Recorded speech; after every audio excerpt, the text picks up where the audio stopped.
Welcome to the Lights Out Podcast. This is Chris Lights Out Lytle, and this is our journey to document the history of mixed martial arts. I have brought with me my friend, the MMA detective Mike Davis, and together we will preserve the history and hear some great stories from the world in the era of the no-holds-barred.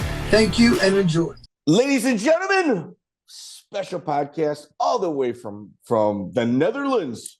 We've got Remco Pardoel, a member of the second UFC, as well as some really deep lineage in regards to some of the topics we've explored here on past podcasts. Remco, thanks, brother. Appreciate you coming on. Good afternoon. Happy to be here. So, Remco, you're actually, obviously, you're Dutch. You're from a steeped history of Dutch fighters within the early UFC system. Why don't we talk about your beginnings? Ooh, my beginnings were based in judo, taekwondo, jiu-jitsu. Judo started when I was 4, taekwondo when I was 7, jiu-jitsu when I started 11. After age 16, I explored a bit into boxing and kickboxing, of course. On my way up, I had a blessing that I had with few best coaches in the world possible to have the opportunity to work with them and to collaborate with them and to learn from them. So, yeah, my life was blessed. Yeah, for sure. Like when you talk about like the stand-up stylings of like from your country, it's still the best in the world, considered the best in the world. Yeah, it's a few camps. It's still Thailand is number 1, of course, and Holland's second. And we're better in producing heavyweights, sort of. You know, and lightweights it's their territory, of course. And it's a different style. And if you see our history, it's really short because in the 70s they started to travel to Thailand to learn the art, and that's the way they build it up. And it's split sort of in 2-3 branches, and I was part of one of those branches. Right. So your branch included Gerard Gordeau. Gerard Gordeau was how can I say?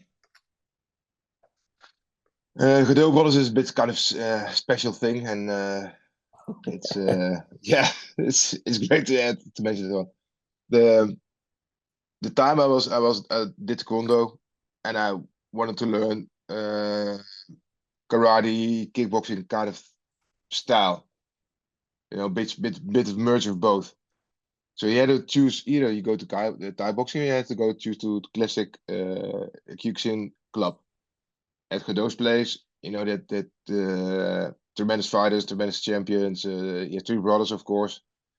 You have the Nico and El as brothers too, and they're great too. So you have, if you go there, you get 3 instead of 1, and they have their own system, which is like very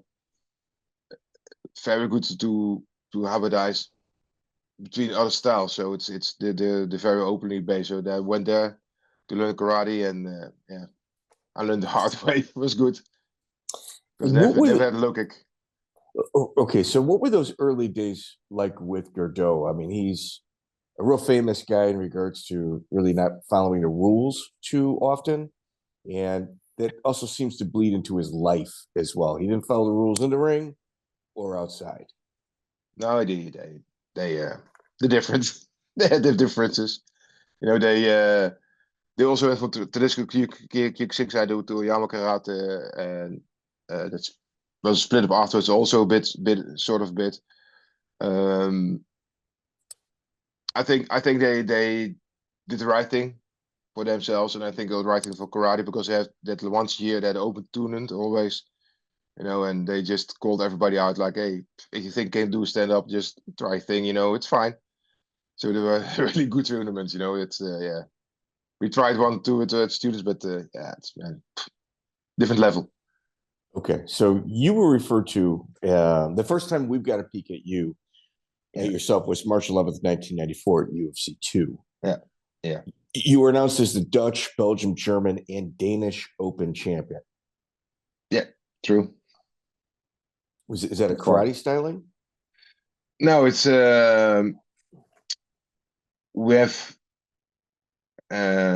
sports jiu-jitsu. If you have a traditional jiu-jitsu, and you get Brazilian jiu-jitsu. And I practiced sports jiu-jitsu. It's like a hybrid of semi-contact karate. So Sambon karate is like getting the point fixed, getting the throat fixed, getting the submission fixed, or the holding grip if you want to. Most times it's based on submission because that's easier. So in the days I started, because in '92 was the first Europeans were not allowed to enter as Holland. So and then the second was the Worlds in Denmark. We were allowed to enter. I did all the open tournaments prior to the Europeans. So I traveled a lot around Europe to compete in it, and I liked it. You know, the first few years were really close to style because it had like a sort of, you were not allowed to punch straight in the face with the uruken or a high toe, so with the back end of the fist or with the side of the fist. And it was great because, you know, it's to me, I could play judo and I was okay with karate, sort of. So I managed very easily to pass. So that helped me. So UFC 2, March 11th, 1994. It's in Denver. Everybody has a unique story about how they connected and got on that card. What is yours? Well, mine is very, very easy because in that time we had a magazine in Holland called KO Magazine. It was from Ino Alvega. And it was like a quarter, no, less. It was an eighth of the page in a corner. Like there's an open weight class, open tournament for all styles in America. And at that time, the all-style karate was more all-style karate. The Kempo karate and the karate with the long pants and the boots, sort of, you know, with the foot protectors and the gloves. Like semi-contact karate was. But this one is like different. No, it's open. So like, okay, that's close to what I do. And I really love to test myself. You know, at that time it was like if you did kickboxing or you did, you know, you were a killer. And if you did judo, you respected you, but it's okay, you know. And then you had the exotic arts, which are really pushing the boundaries for like, I got that touch and I got this and I got that, you know, and it hurted sports a lot by 2 or 3 clowns, of course, because, you know, in Wing Chun you have really good teachers and you have really great teachers, and I can patch it also, but don't come to my door knocking for, hey, if I touch you on your nose, then you die. Okay, well, let's try. Let's see how far we can get, you know. And then it's sports, so there's no true harm in it. And then I enrolled for it, and it was UFC, of course. UFC 1 was fully booked, so they said, okay, put you in UFC 2. So you tried to get on the first UFC? Yeah, I tried to get the first UFC. Oh, wow. Okay. Yeah. So Art, he managed everything with Gracie that time, with Horian. And you know, I got a formal letter like, thank you for your interest in you. You would like to come. And, you know, we'll offer you like this, offer you like that.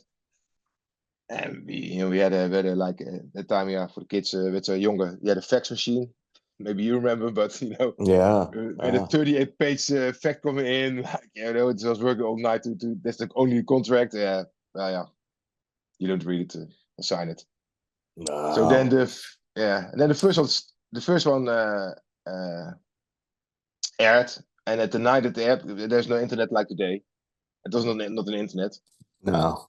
At the night I got a call and like, okay, you still interested in fight number 2? Yeah, of course. Okay, sign this on. So you booked for number 2, 100% sure. So I signed off. Then I received a video, which was a hassle because in the UK or like in Americas, they had a different system. Oh yeah, we had like VHS, and you guys had. Yeah. Paul, you had the PAL. This was so stupid, man. Oh, say video from Japan also. You know, you put it in and there's nothing. Like what the? You know, you have to go to a shop and they can transfer it for you. And right, it was like $100 at the end to watch a $10 video. Yeah, it's crazy days. But it had its charm. So so get it. Then my dad and I watched the video. Like, okay, this is different. My dad said, "Good luck, man. This is different." Yeah, it's different. So yeah, we went for it. Good. That's good. So you may have been the first athlete ever sponsored to enter into the UFC by a company. Yeah, yeah. I had my blessings those days. It's a local Hardy's Autos. company. Yeah. Ja, Hartjes Auto's and at Yeah. Meijerden. And that also they had Mizuno as a sponsor at that time. They were like two friends from where I live close to, and they had a by coincidence they had a Mizuno shop, and they were not focused on martial arts. And they said, "Hey, you do martial arts? You wanna get a gi from us?" Yeah, of course. They're the best premium gis still today. So it's some good sponsors. It's Uh, not as these days, but it's they give you 500 euros and that's it. So the guys who put 500 euros in it made a good money. so Hardy's Auto, who you wore on the back of your Yeah, gi, it was 500 yeah, euro. yeah, sort of. That's not bad. That's not bad. You know what I It's mean? not bad. No. It gets even better. Uh, they said, yeah, you wanna because at that time I was just starting and it had nothing, which is fine. So we want to have a car. We want to have a car. So of course, we want to have a car, And they all had like good cars, like the Audis and the Mercedes and everything they had. So it's like, oh wow, I drive a Mercedes next week, man. And so I was like happy, telling my papa and my mom, a good friend. Then they invited me to the car shop, and at the end of the lane, there was like a really really tiny car. You can look it up. It's a Fiat Uno. It's like a Oh rucksack of a no. car. And so they gave me that one. I drove for 3 years without any problems. It was a good car, but it's just so funny. So I was like, maybe like, oh, there is this. No, it's a bit further, And then the last one, so piston So pants. I mean, you're every bit of a heavyweight fitting in Yeah, it's a flyweight car. Yeah. yeah. It's the size of I'm gonna say it. A smart. It's the same size, sort of, a bit bigger, but not much. Let's talk It's about really the small. rules. Yeah, let's talk about the rules meeting for UFC 2. What was it like? Yeah, man. Go on. I'm from the south, so like we're sort of not really hillbillies, but we're not the civilized persons like in Amsterdam or the big town. So and we had nothing, So we came there and they had the rules, and I was like traveling to Disneyland, like everything you get treated well, you get your own hotel room, and I'm like okay, wow, this is buffet in the morning, this is great. So I was like a kid in a candy shop all the time. So I missed out I think half of it in my brain. It was like yeah, fine. Okay, yeah. So this is different, easy. Oh Let's do it. So yeah, your first opponent, Alberto Leon. Serra Leone, Yeah. he claimed to be an undefeated, no holds barred fighter out of Spain that broke the tibias in both legs of his last opponent. Well, Was there? if I he was really really really tough not to crack. He was like his spirit was like insanely strong, man. This was on beyond many levels. And for me, it's like the first time I fought with no rules because yeah, the street fight, but it's different because in a street fight you have one guy which is better, one guy which is challenging you, and okay, you know who wins. And that's very easily. But if you go into a combat zone where two people are trained and he's a legit world champion in his art. So I was like, okay, yeah, let's play safe and get him to the ground. And I tried to make an armbar on one side, didn't work. So okay, this is funny. Try the other side, and I felt it like kind of popping. I said, okay, he doesn't tap. Oh, that's curious. So I moved back to the side on the other side and really, really, really, really stretched it out. And then he had to tap at the end of the day. But yeah, he gave up both his elbows because at the dinner he couldn't use both arms anymore. He was like totally wasted his arms. Yeah, oh, that's bad.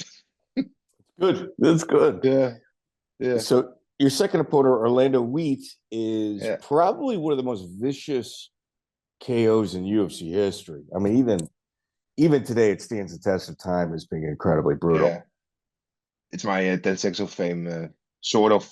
But it's yeah. I was kind of kind of lucky with it. It's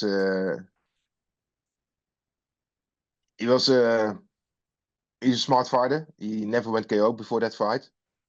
Not like this. And he had really tough matches and really tough opponents. So, all credits to him. And, went to the sauna, and had some training, had some coffee before the fight. Yeah, fight's a fight. It's, that was our mentality in that evening. And, yeah, the crazy thing is the bets were 40 against 1 against me. So that's why all the people booing, because he smashed his first round against a big guy like my size, and he totally demolished him. Totally demolished him. And I heard afterwards, because otherwise I would bet on myself. There's a guy. This is a good story. Also, there's they had like the press conference for the bigger TV channels in a hotel, and then for all the local ones was in a strip club. I never went to a strip club, so they had like a press conference, and I like okay, this is great, I love this. Wait, you've never been to a strip club up until this point? Now in Holland, there are strip clubs. You go to there's hookers in the red light district or not, but that's a different vibe. Not music, drinks, and yeah. it's different Much vibe. So I was different. like, I was like, okay, this is good. I can like this. So the guy came up to me and said, "Hey, you like it here?" I said, "Man, I love it. This is awesome." He said, "Yeah, I'm the manager, I'm the owner, and be my guest tomorrow." So then they came back, and yeah, I had some tickets available, so I gave it to him. So he came to the ring and he did betting, and he took a bet on me. So he put $1,000 on me, so he made 40 grand in one fight. Yeah, it's good. Man, yeah, your corners were Gordeau and Freek Hamaker. Yeah, Freek and a friend of mine, Etten. I took a friend of mine. He's my friend, which I know from like 6 years old, and say, "Hey, got something to do, because I never had a coach. Yeah, I wasn't in professional sports, and if you go for tournaments, you can't afford to take somebody with you to coach you, And I'm used to not having a coach around me, yeah, it is what it is. If you play judo, you have a lot of tournaments. If you go with a club, jiu-jitsu tournaments, you go with easily 10 people. So how can you manage as one coach to go to 10 people? And if there's choose between you and me, yeah, it's a bad choice. So my father was always like, okay, listen, if you fight, just fight and do your job, and it's all will be fine. So that's how he raised me, and that's how I got used to it. And yeah, Did you train with that worked. Gordeau prior to the event for this fight? Yeah. Now I train this place, trains regular, and in that time span, I was there 2 years prior. I was more active at this gym. Came sort of weekly by weekly because I had the tournament schedule. So I try to come as much as often, and it was like an hour and a half away from my home. So it was a bit stretch. Saturday morning, 10 o'clock to be there. Doesn't matter which time. It's crazy, man. That at the gym. They had no heating, so the it's like freezing cold, man. So, it's a different place. if you look at you, like listen, I've Yeah. never even been to your country, but looking at you, kind of understanding and researching who you are, Yeah. and then looking at your corners, like you got a money collector and a procurer from the red light Yeah. district. Like those guys have seen some pretty heavy things in their life as compared to that of yourself. Yeah, I was not blessed, but I worked at the doors, of course. That's the way you make money in those days, and I teach during the weeks with judo and taekwondo, jiu-jitsu classes for the kids and seniors. And then in the weekend, I worked at one club or two clubs. I had a steady club Sunday night, and it's called Escape. It was a big club, it's still a big club. But that time was fine because we had like 6 people, and one guy was like bigger than me, stronger than me. He was with Olympic champion judo, but he fucked up his knees before just for Olympics. He could be the next big thing, but his knees gave up just before the Olympics. That's really a shame. And Dennis I owe a lot to. He owned the door sort of with Henk, and there was Meinert and Frank and Valentine. So they're like we all did sports, we all did martial arts, we all did sports on high level. Because Henk was like third at the Olympics. Dennis was like the prodigy of judo, but he unfortunately didn't make it. Frank was like few times Dutch champion with karate. Valentine is world champion Thai boxing. So Valentine, you're talking about Valentine Overeem. No, the Valentine, Gilbert Valentine. Gilbert Valentine. Overeem came later. Overeem came past my life. Nee, Overeem. Yeah, he's a little younger. Yeah. I met him a few. Yeah. I met him a few times later. I met him yesterday by his goodness. Yesterday I saw him again, so it was good. Good talk. Short chat, but it was good to see him. He's a good spirit. Yeah, in those days, it was fine because at the moment you have a tournament, they said, okay, if you have a tournament, you don't need to work. They did this, everything arranged around you with 4 or 5 people, so it was always good. So that's had all the opportunity to train and to make some money. So I was okay. I was okay with it. All right. So when you look at, if I were to give me a top 10 list of the dirtiest fighters ever to have stepped into the ring. You got Gordeau, Gilbert Yvel, Rene Ruas, Dirty Bob Schrijber. Yeah. Why do they all seem to come from your country? Like we had a really like Dutch people by it's not by coincidence, we travel the world always. We went to South Africa, we left something behind. We went to Middle East, Asia, we were there. We were the first bank of Saudi Arabia, the Saudi Landi Bank. That's the first bank of Saudi Arabia. We went to America, New York, stood for the Apple, and Suriname, the Tails. So we always like to travel. We also get things going. And same with sports, if we want to do something, we want to excel. And our country is fairly small, so it's a 3-hour drive to the north, and it's like a 2-hour drive to the south where I live. 1 hour to the left, 1 hour to the left. That's all. Yeah. So it's easy to it's really easy to connect with each other. Really easy to gain some knowledge. You don't have to travel to another state and to another province, or you don't have to be 5-6 hours in a car or have a flight. So that's good. And we're fairly competitive in Holland. So we like that kind of stuff. So it's easy to connect. And then if one does it, then like with Bob, Bob was a really good Thai boxer. He's a really good MMA coach. You talk about Dirty Bob Schrijber. Yeah, he's a much better coach than he's as a fighter, and that's. He's a good fighter. He was a good fighter. He's a better coach. And he was really good at kickboxing, and he also liked to go hard, man. It's insane, He lives in a different era, and I can hook you up with it. I can hook you up with him if you want to. He has a good life story. He is I have tried to interview him for 3 years. Okay, give you his number, and then he says yes, and then he doesn't know how to work the computer. He's busy. He's busy. Otherwise, Bob's Bob. He's not that. Technical. That's why I like him also. He's not always stepping out in front. He's also on the side. He had a tough life, man. He lived on the streets in Amsterdam when he was 16, and he had a really tough life.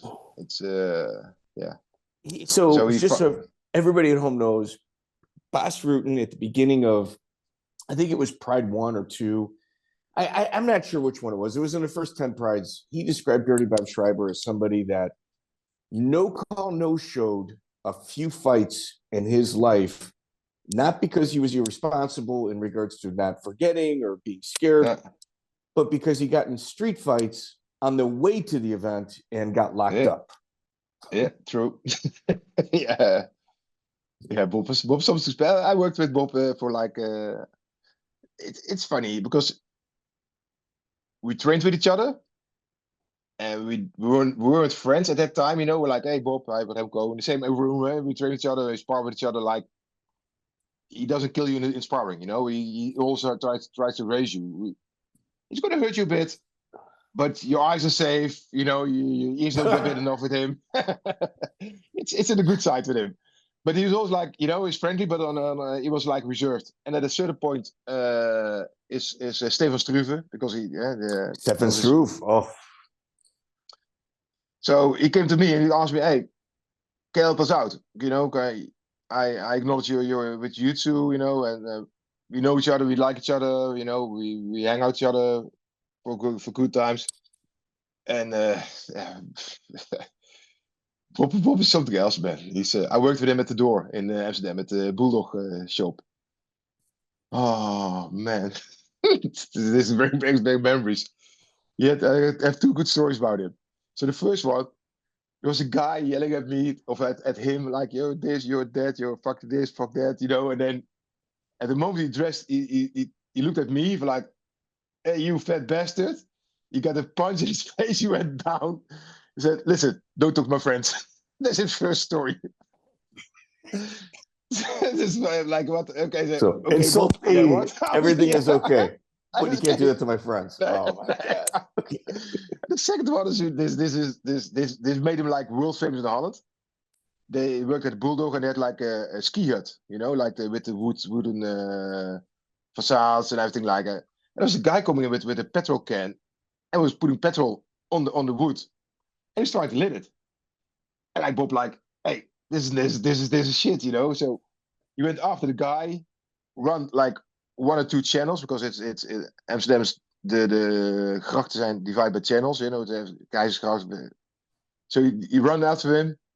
At the second channel, he caught him up.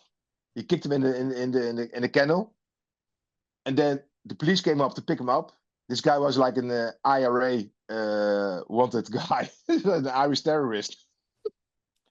No. Bob chased him. Yeah. Bob chased him down, and yeah, he single-handed. Okay. That's why they have the name for him. He called it a one-man destruction company, and it was him, you know.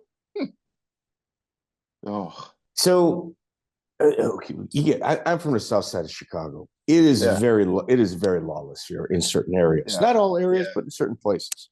Yeah. And from Holland, it appears the Bulldog. The Bulldog was the first hash, business. The biggest one. In the first, right? The first. Yeah, one of first. So essentially, it's not legal in your country. They open up and they say, you guys aren't going to mess with us. And they put their frontline guys outside in order to deal with the police. And Bob Schrijber is one of those guys. Yeah. Bob was one of the main guys. Yeah. It was Bob and Hans. He had more. There were like a few steady ones. Oh, I forget his name. It's really bad. You're talking about Jan Plass? Peter. No, Jan Plass, he wasn't working at the door. Maybe in the early days, not in mine days. I came in like sort of 90s, early 90s. Okay. And there's also like a good story because I'm a fanboy of sports. I'm a fanboy of martial arts. So I went to karate tournaments to check them out. So I went to the Bulldog and there was Hans. He was the main character at the door of there at the moment. He said, "Oh, you're Remco." I said, "No, you're Hans." "Oh, you know me?" "Yeah, I know me." Said, what the fuck? So yeah, I got Then he had the big plate, not DVD, but the big one with the videos on it. Yeah, it's also this memory lane, man. You're talking about those discs. Laser discs. Yeah, the laser disc with UFC. So he played my thing with UFC, and he said, "Hey man, come over to train with us, and we train every Wednesday, and there's some other friends with us, and I knew one or two. So then I started training with them, and then we got friends, and that's how we connected all of us together. It was a good time. Was it as wild as we imagine it was? I mean, you got the government, you got the local police, then you got this group of outlaws that just refused to kind of give up their territory. And then eventually that the local government had to say, okay, well, let's just tax it. We don't want to deal with this anymore. Dutch people are my town where I'm from, not me. Disclaimer. But my town where I'm from in Os, they made a movie about it. We were like really rebellious against the government. We had no police for 4 or 5 years in my town before the World War. It's that bad. I sent you the link. I hope you can get it. I will 100% watch it. I will 100% watch it. And it's called, my town is called Chicago at the Maas. So it's like, it's big. It's small town, but it's big in certain places. But in Amsterdam at that time, yeah, different groups work, but it's a different environment than these days. At that time, people have respect for each other. You guys held each other Yeah. accountable. Oh yeah. Sort of, and it's we knew each other, and we knew where some people working at, and if you don't like them, it's fine, but you can still visit the club or still visit premises without, it doesn't get stupid. We all had mutual respect for each other, and it was on a certain level. And I never get involved in other stuff because I'm not open for that one, and I just kept on my focus on work and training, and I work at the door, and that's it. And I'm not interested in pushing drugs or pushing something else, or doing this, doing that for somebody else. It doesn't. It happens sometimes at some clubs, and it doesn't happen, and it's up to you to make the best out of it. And and the Bulldog, it was like Sundays was like in a special place because everybody went. At that time in Amsterdam, you can go out on Thursday night and you can go home on Monday morning. It was like sort of 24/7. You go one club to open, and then go the morning after club to go up to 12, and then you go with the other club to it was okay in those days, and that changed unfortunately, because it's I think it's has still something to do with his free state of mind, and you can do whatever you want if you're within the rules. And Holland was like easy with that one, they changed everything after the 2000 sort of, and that's yeah. Did you ever work out with Andre Brillerman? On the Brillerman, no. He was before my days. So the Mean Machine. To me, like he was notorious. He was notorious. He wound up in several different places at the same time. Yeah, he's one of those guys. Yeah. Yeah, he got. They found him back in a metal case with his head, arms, and legs decapitated. Blowtorch marks all over him. Yeah. Yeah, they really did him bad. He was like the same character. I never met him personally. I went to his fights because then he had always every 6 weeks he had a great Thai boxing event in Amsterdam. It was always great, and then. I always watched him fighting because I loved him as a fighter. I loved him as a fighter. He was like he had the same things like Ramon Dekkers. He's like a machine, always going forward, always like he had the kill mode. That's I admire in the people. I wish I had like a part of them in me because I missed out on that thing. It is what it is. But Brillerman, he was like relentless, like if he showed up or some other guy showed up, you know it's gonna happen. It's gonna happen. It's not gonna be an easy fight, not gonna be a boring fight, it's not gonna be waiting, and no, they go in and they go forward. When we asked Gerard Gordeau, who was impossible to get, it took us 2 years to get Gordeau, and we asked him about Brillerman. He said, well, when you do things you're not supposed to do, sometimes things like that happen. Yeah. Well, yeah. It happens every week. You go in an oil barrel.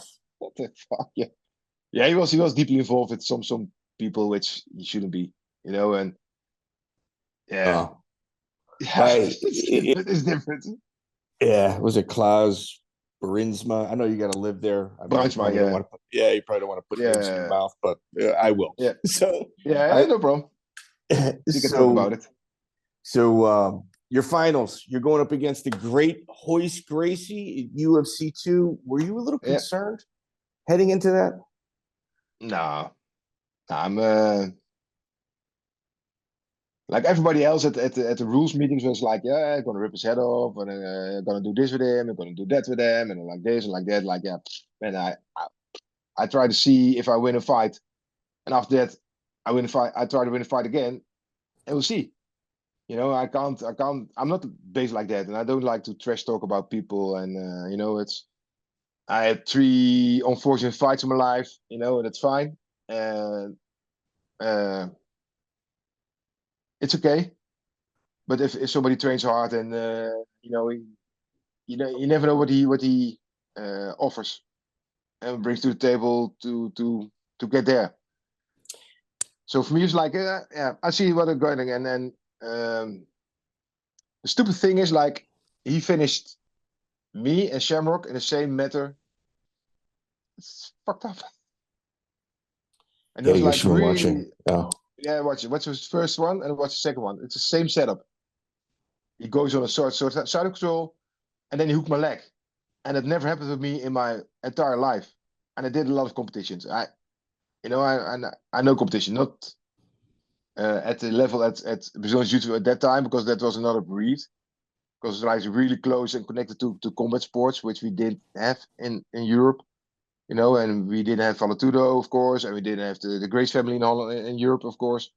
So it was a lot different mindset. And I came from a sports background and from a family, and it's good with different values. And for me, it's like, okay, I try to be tactical. Okay, I fight tournaments, so I can't really hit. I don't hit like a pushy, but I'm not like a hard hitter either. And I'm if you hit too hard, you break your hand and you can't make grips and you can't make chokes anymore. So my idea was just to go to opening up and then go in and soon to go to the ground. But the moment I would with Royce, we gave it the first part sort of, and we get to the grappling, and I took his belt to throw him, but his belt is like so loose, so his belt is like go from his ass up to his shoulder sort of, like, okay, this is bad. I was standing like here for a feeling that I felt my leg trapping behind me. It's like, okay, this is not good. So I went, as stupid as I was that time, I went sort of to my knees, because that's like a defense position you do in judo and sports jiu-jitsu a lot. I had to roll. I didn't know at that time. We knew nothing, we knew nothing. They had like 50 years advance with the Gracies.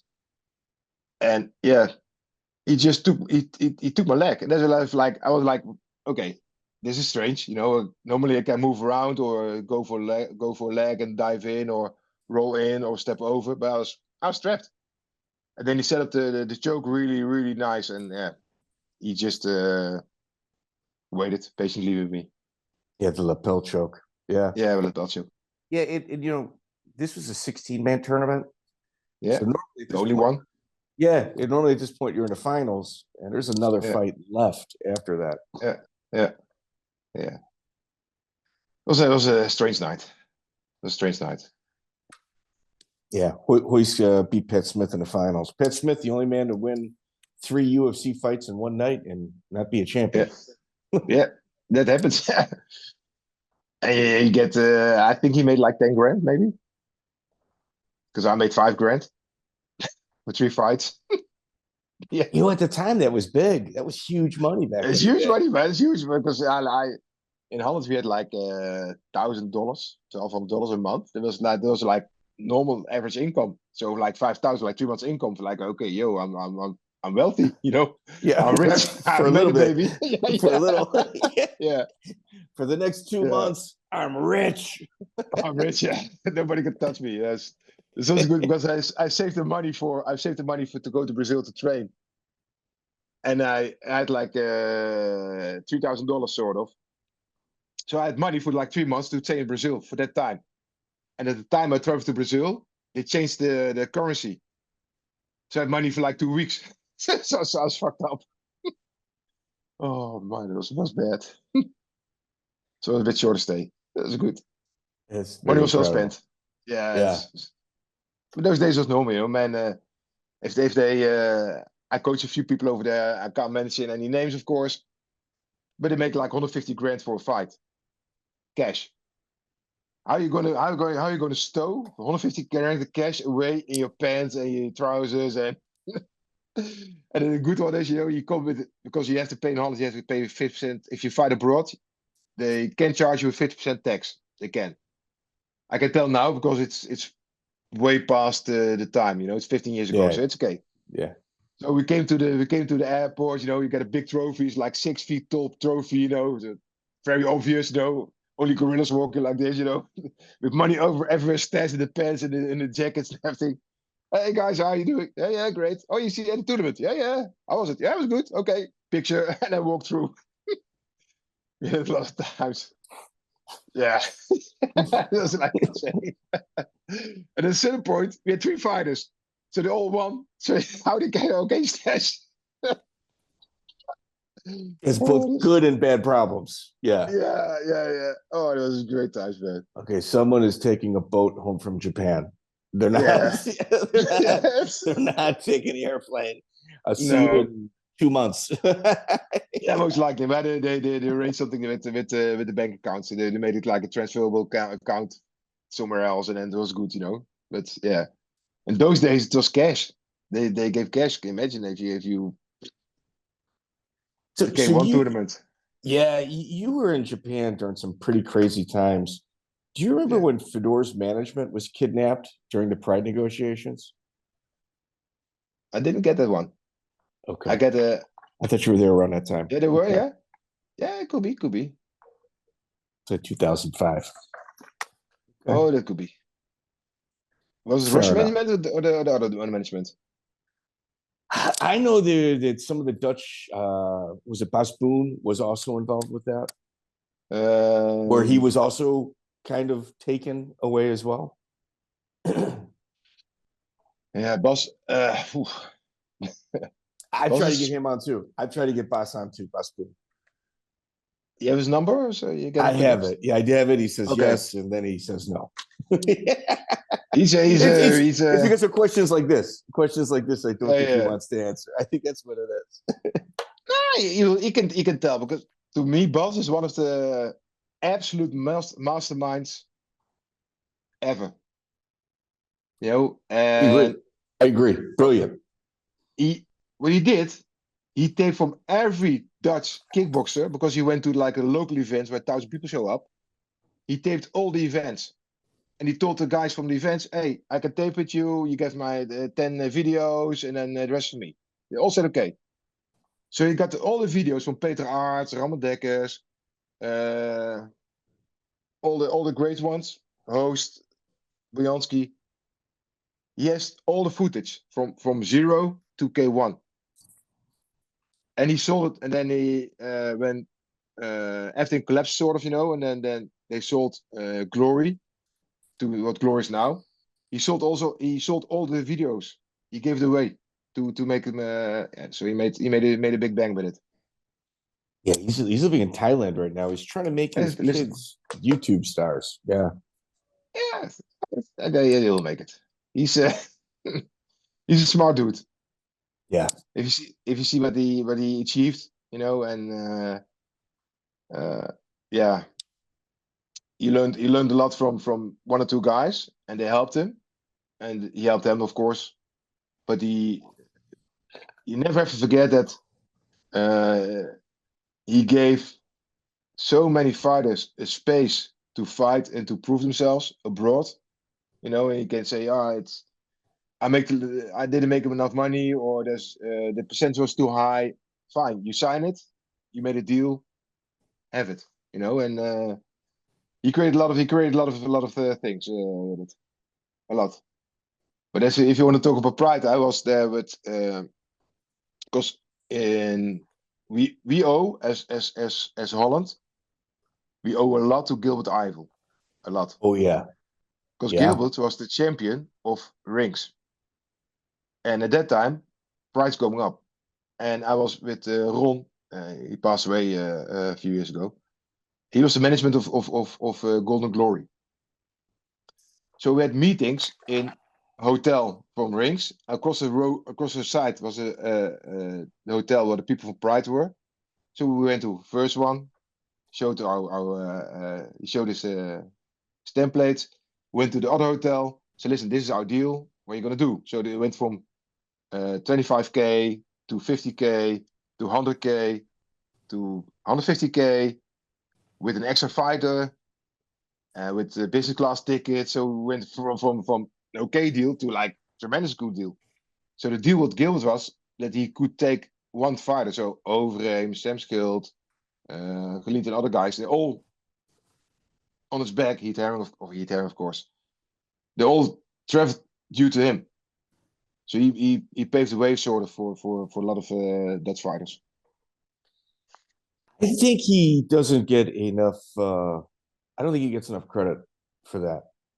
No, true. Yeah, and you're talking about Ron Nyquist, another notorious Dutch. Yes, yeah. I had some people around me. Yeah, Ron was something special. Yeah. You guys weren't playing by the same. You guys weren't playing by the same rules as everybody else.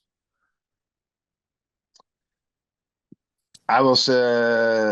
It's funny because like Bas didn't like MMA. He was like totally into kickboxing. Kickboxing was his god, and I was MMA, and he wasn't like a big fan from day one or something like that. And it grew on him, so he learned how to appreciate it, and then he started loving it, and he really really did well with it. And this was him, Arie Pols, and Ron Nyquist. Those are the three people which started Golden Glory in Breda, because those were based around Breda. And you can do your research. It's called they were attached. I can't say how deeply attached, but they were attached to the Juliet Bende, and that's a notorious gang also. They were really notorious in the south, and they want to do like business, and it went well. And then they took Cor Hammers as the stand-up coach. They took me as the jiu-jitsu grappling coach, and they had like the teacher, which was attached to the athlete, like Gilbert had Lucie Cabin. So he brought Lucien, and I assisted. So I like sort of assisting role within the Golden Glory all the time. So Nyquist died with a car bomb. You don't know. No? I got car bomb almost killed him. Almost killed him. Bas Rutten was with him right around that time. Yeah. We were at that time too. Dude, do you realize, like, people talk about Japan, the Yakuza. As cool as that stuff is, and it is nothing compared to what was happening in Holland. It was crazy, and that's it's. I can tell now, it's no problem. We had a party, and my car broke down, and I had to go I had to go to France. I remember like yesterday, I had to travel to France to seminars and kind of stuff. And I came there and said, man, fuck, I'm late. My car broke down. He said, oh, no worries, we give you another car. And then Ron offered me his Mercedes. Nyquist? Yeah.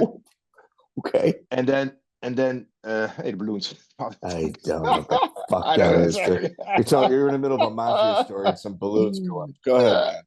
And then they pop. Okay, this is fucked up. So then he said, okay, take my car. And then there were two brothers.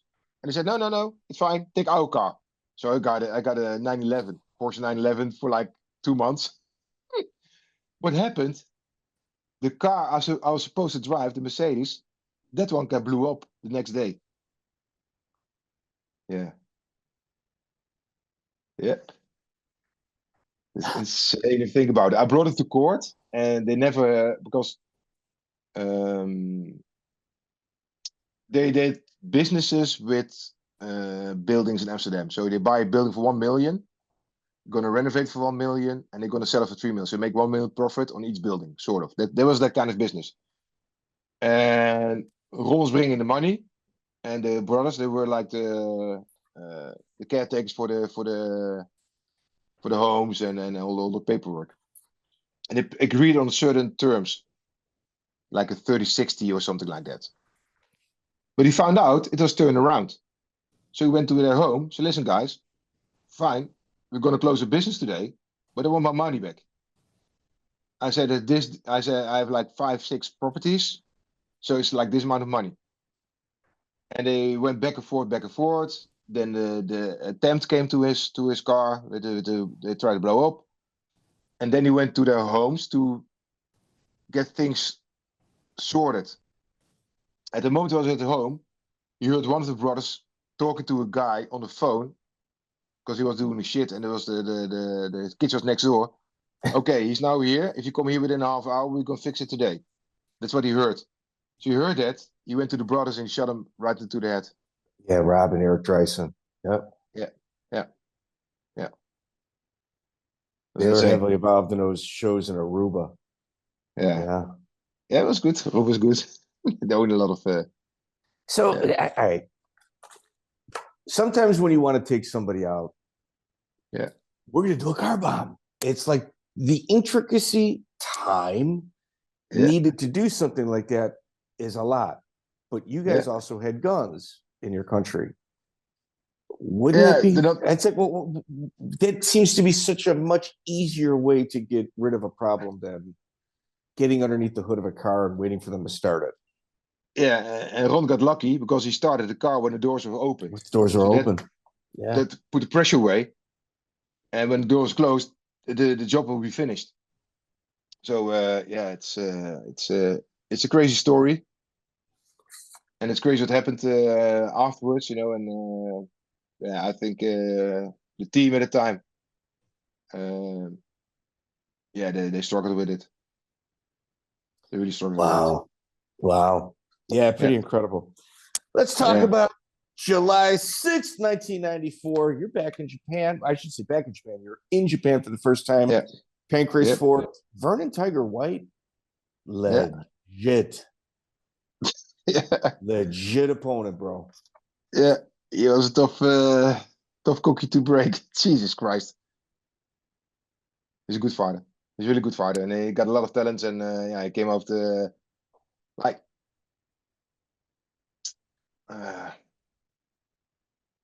like in America, you had like the team of Ken Shamrock, which Lions Den. Yeah, Lions Den was famous. It's amazing, world famous, and they were like one of the 2-3 clubs which really elevated the game, because like you want to train with us, like Papa, you come here, you do camp, you do you test trials, and if you go in, you go in. So you really had a team of like 10, 15 gifted fighters, man, at that time already, and few became UFC champion, of course.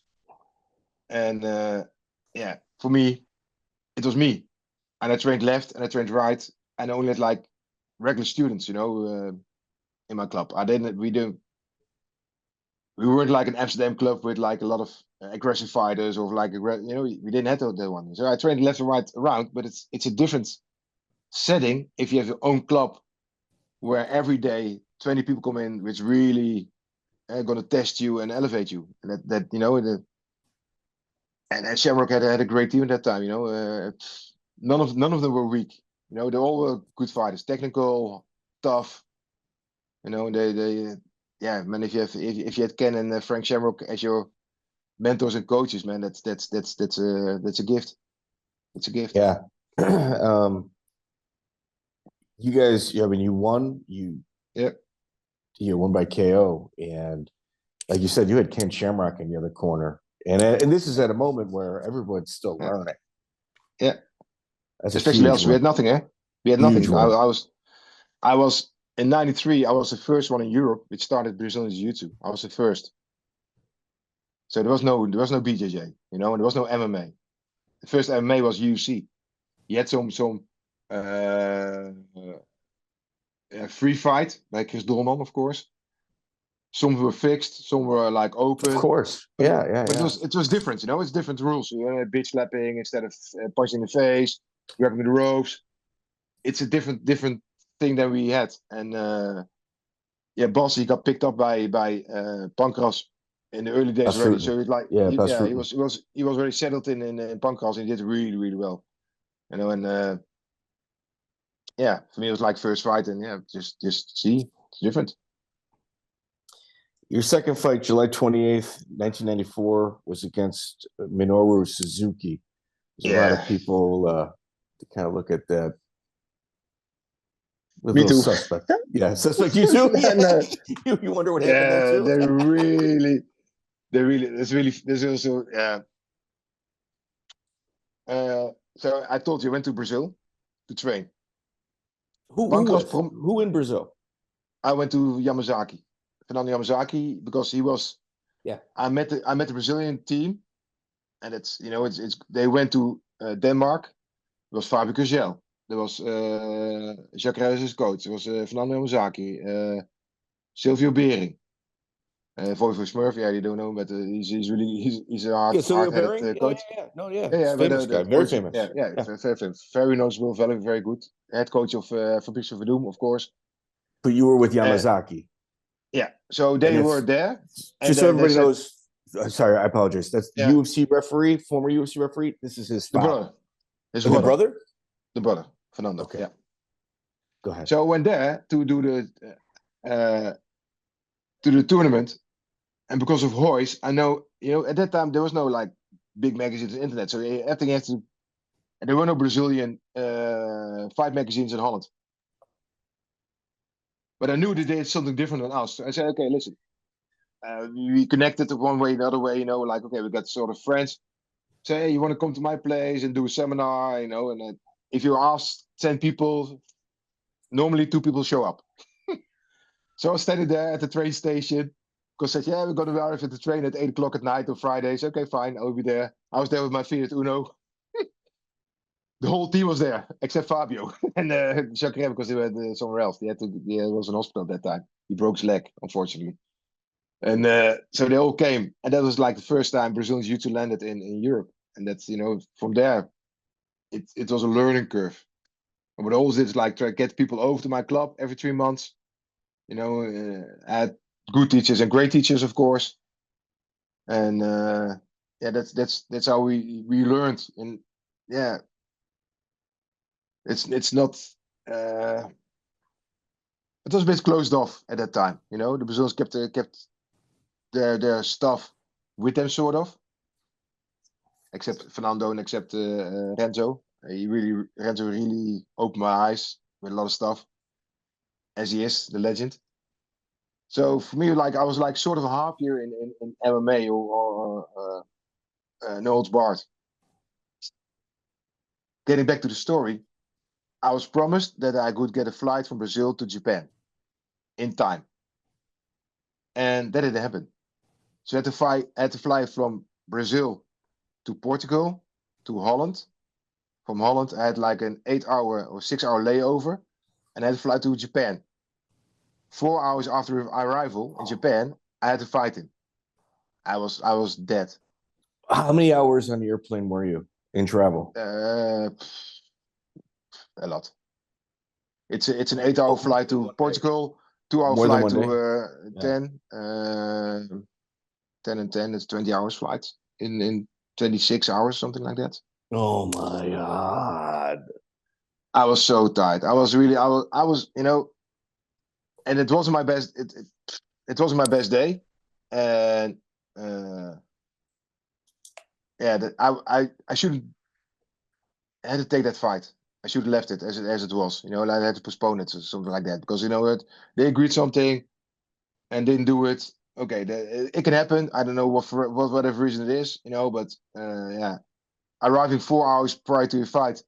And a fight, that's the lag in Japan it's tremendous. So I was like really, really tired, and I was happy I could survive 5 minutes. I was more surviving than busy with fighting. But the funny thing is, Minoru man is a student, and Minoru man visited Holland like 2010 or 12, something like that, to train in Holland with us. So he came to my place, and I really, really demolished him. Get my revenge on Suzuki, sort of. Send that back to Suzuki. Send it back to Suzuki. Was good. Well, Yeah. when it happens, it's a fighting game, And then if they I owe a lot of pancreas and can, but they had to waste, sort of, Yeah, I thought that was So- a fake fight. I'm not gonna lie. I thought that was a work fight. it's- But It doesn't work. I was worked by the plane and the travel, and it really killed me. It really killed me. you had a really crazy fight, July 29th, 1995, in Shudo against Carl Franks. Yeah. it was originally the ring has no turnbuckles, so it's like all exposed metal. Yep. And then like he punches you to the back of the head. The referee indicated a foul, and then on my neck. And then I mean, it was bogus. And then referee raises his hand. Yeah, I don't know. Later ruled a draw. I don't know. I don't know what happened, and it hurt 4 or 5 weeks afterwards. You know, I was had an issue with it. I really had an issue with it. So it really, really hurt it, and you know, it's this is what it is. And you know, he won. That's it. It's ruled a draw. I should protect myself better at that time. I should be smarter, not give that position. You know, it's in a fight, and it's in those days it was more no barred, you know, than it's a lot of MMA like we know today. Yeah, Carl Frank's from Grappling Unlimited in Hawaii. Yeah, real short career. Yeah. That was interesting. You also competed in. Go ahead. Yeah, but those days were crazy, man. Satoru Sayama, he's a legend in his own kind. This guy, he made MMA for Japan because he created Champion Tudo, which became Pride. It's his idea. He created Shuto, and he came outside of wrestling, and he came full of the show wrestling, full of, you know, and then he converted to MMA kind of style, and he had his vision, and you know, he brought some people to my place to scout and to develop us. You know, that's really good because you know he's a master in his style. It's insane, and he's very. To me, he was very kind. There's another video roaming around that he's hitting people with a stick, but yeah, it was all for fun, like you said. You know the video? You saw the video, what? Yeah. Oh, I told it. You know, why? So yeah, man, they like it. Okay, so I'm gonna tell you, I don't like it. So please stay away with stick for me. You know. So every time we met each other, he came with it. He showed the stick. Like, hey. He's very kind. He's very, very, yeah. Did you get along with Simon Rutz? I didn't fight on the show, so there's your answer. answer. That's gonna tell you something. Yeah. Okay. What about Appy? What about Appy? Appy is a good friend of mine. With Simon, it's if I coach you, I will take care that I will protect you as far as possible. And Simon was a referee at that time, and he didn't understand MMA that great because he was a good Thai boxing referee, and he was a really good Thai boxing referee, but MMA not so much. So he made like 2-3 big mistakes in one fight. So I got really close to him, you know. I was ready to throw him out of the ring, and he's like really he's not scared, but you know, he's like, right, okay, wow, this is too much for me, you know. I was like 135 kilograms at that time, a big boy, and you know, I was really getting into his face like, oh man, I'm really gonna smash you if you do one was to move like this, like that, and yeah, we're okay with each other, but I never had a fight on his events, but yeah, this is what it is. He had great events, man. He was the first one in Holland to which he made an arena that's like a soccer stadium for 6,000 people, and he made like half of it. And he made like half the arena sold out. And for Holland, it was insane. You know, we had 15,000 people. Ahoy. Appy did that with Too Hard to Handle, which is great. I think till today, Too Hard to Handle are the best events ever because he had like kickboxing, boxing, and MMA in one night. I cannot agree more. Those Too Hard to Handle events, like if you guys, like this is an MMA history podcast. So our audience, like you're speaking the same language that they enjoy. Yeah. Those Too Hot to Handle events, they should be, if there's like a Hall of Fame for events Too Hot to Handle, is that first ballot Hall of Fame, especially with the amount of talent that you guys had fighting out there. Yeah. And it was like we I know them up close, and they never ever favored Dutch people over guests. They always looked for like a really good matchup. It didn't work out once in a while. It didn't work out, but they really looked for it, and that's Yeah, Dirty Bob some Schrijber. fight.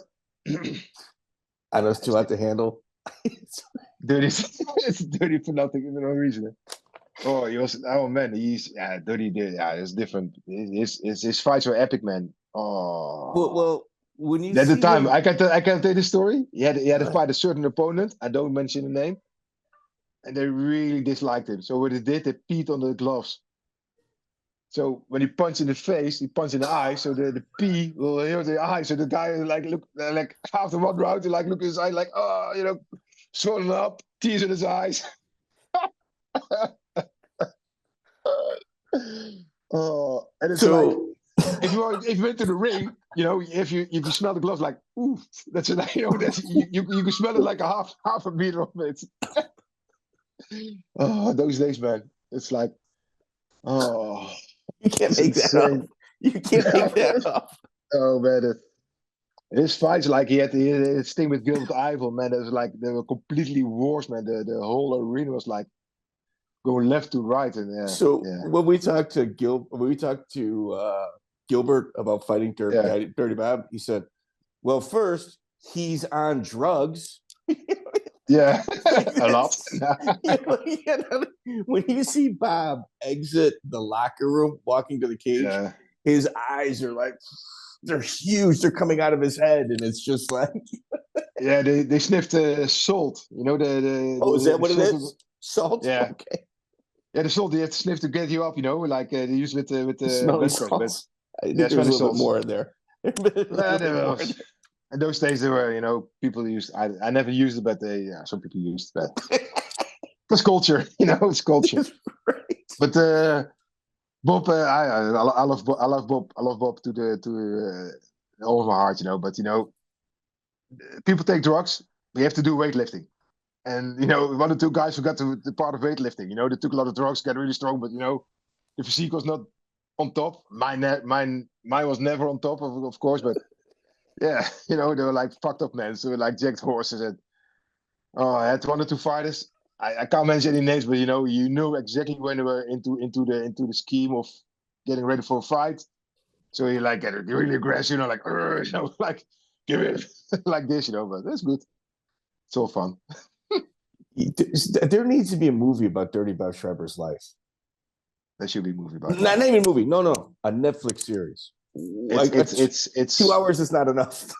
It's not enough.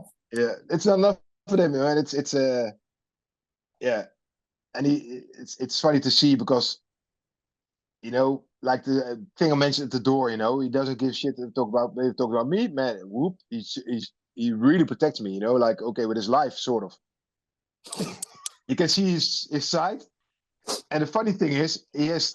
Yeah, I had a dachshund too, but he had two dachshunds, and they like his kids. He really, they like this royals. They have a cart where they travel in, and they it's funny to see. You see Bob, with his presents, and then Irma, she's like also like Scooby Viking also, and then another world champion, like Emma. Yeah. And they have two adorable dachshunds, and they travel around with a cart, push him around. Bob. You can't make this shit up, man. He really loves his dogs. He really, the dog had to go for a surgery for his teeth. He almost died about it, man. He was really. It took him like, oh man, this child. It's insane to see him, killing people with barehandedly, with nothing remorse. to in, and then there's no remorse, and his dog like, oh fuck, man.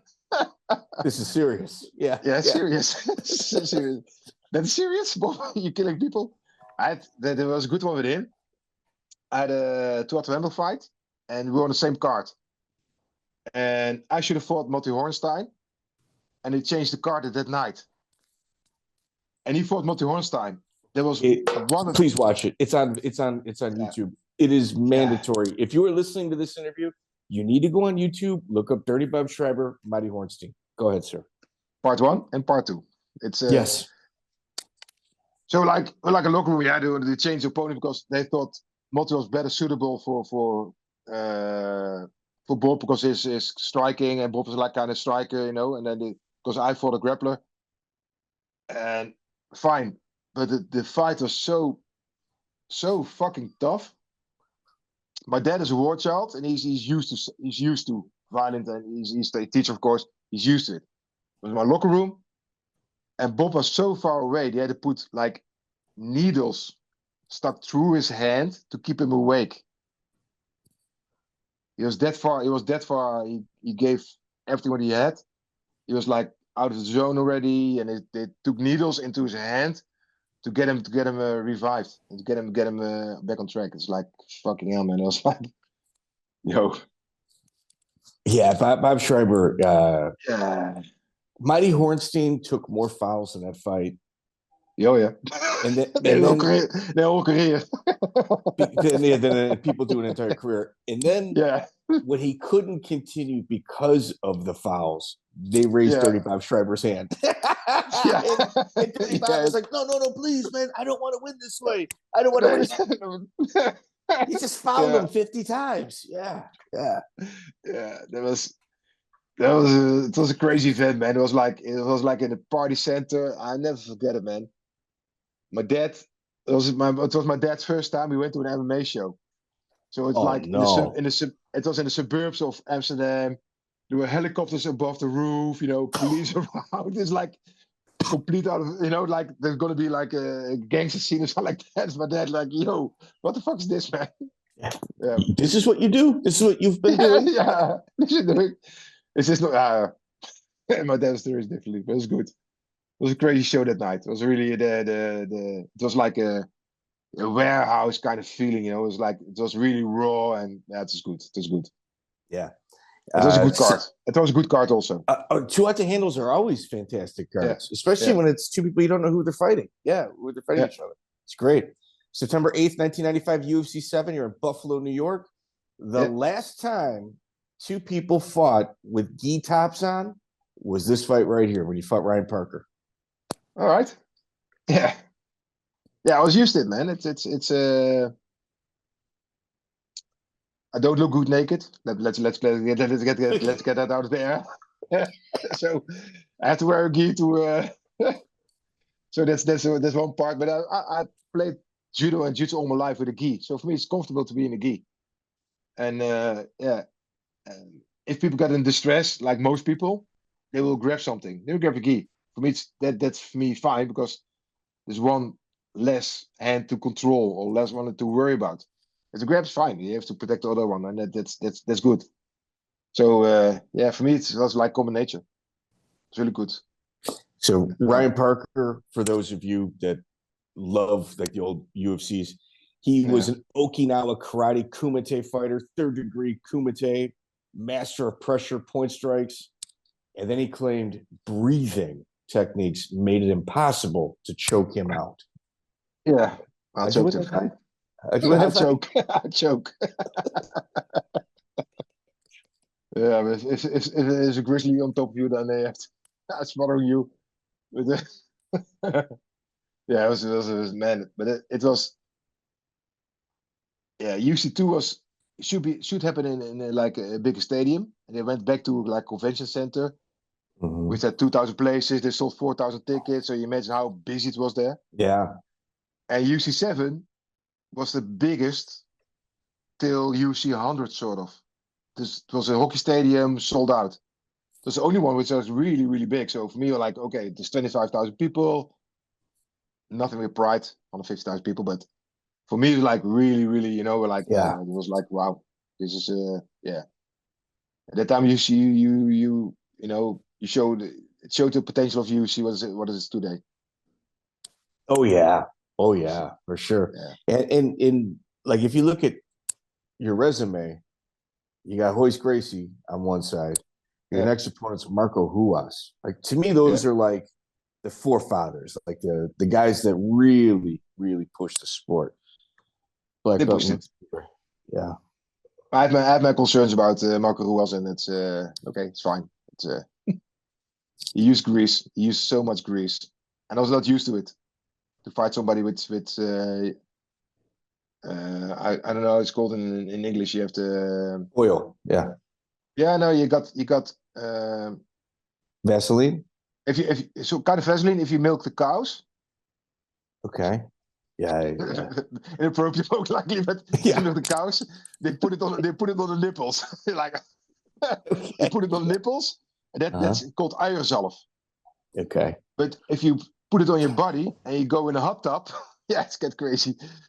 You gotta make spoiler like 80 years and up, most likely. But if you do a bath, it will get on your skin. At the moment you're walking, it's fine. At the moment you're on the light or heat, Sweating. it'll go out of your body. You will sweat fat. And he was like slippery like an eel. It was insane. I never, my gi was totally brown from the residue of his substance. Yeah. Substance. Yeah, it's fucking. I made a complaint afterwards. That most likely killed my time in the UFC till today. But it's it's insane, man. So I was not. That's why.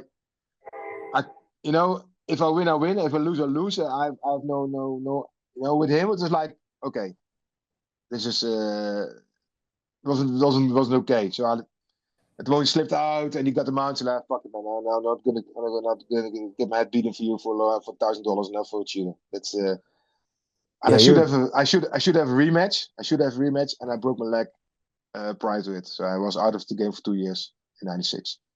Okay. Yeah, because you tapped out to position at 12 minutes 17 seconds. You had enough. You had enough, huh? You had enough. Yeah, it's okay. The foot stomps and all that stuff. It's fine. And he didn't kick that hard. And funny thing is his teacher came to Roberto Letao. He's one of the founders of Luta Libre. Of course, of Luta Libre. Yeah. He came to my place and he did a seminar with me. I can't.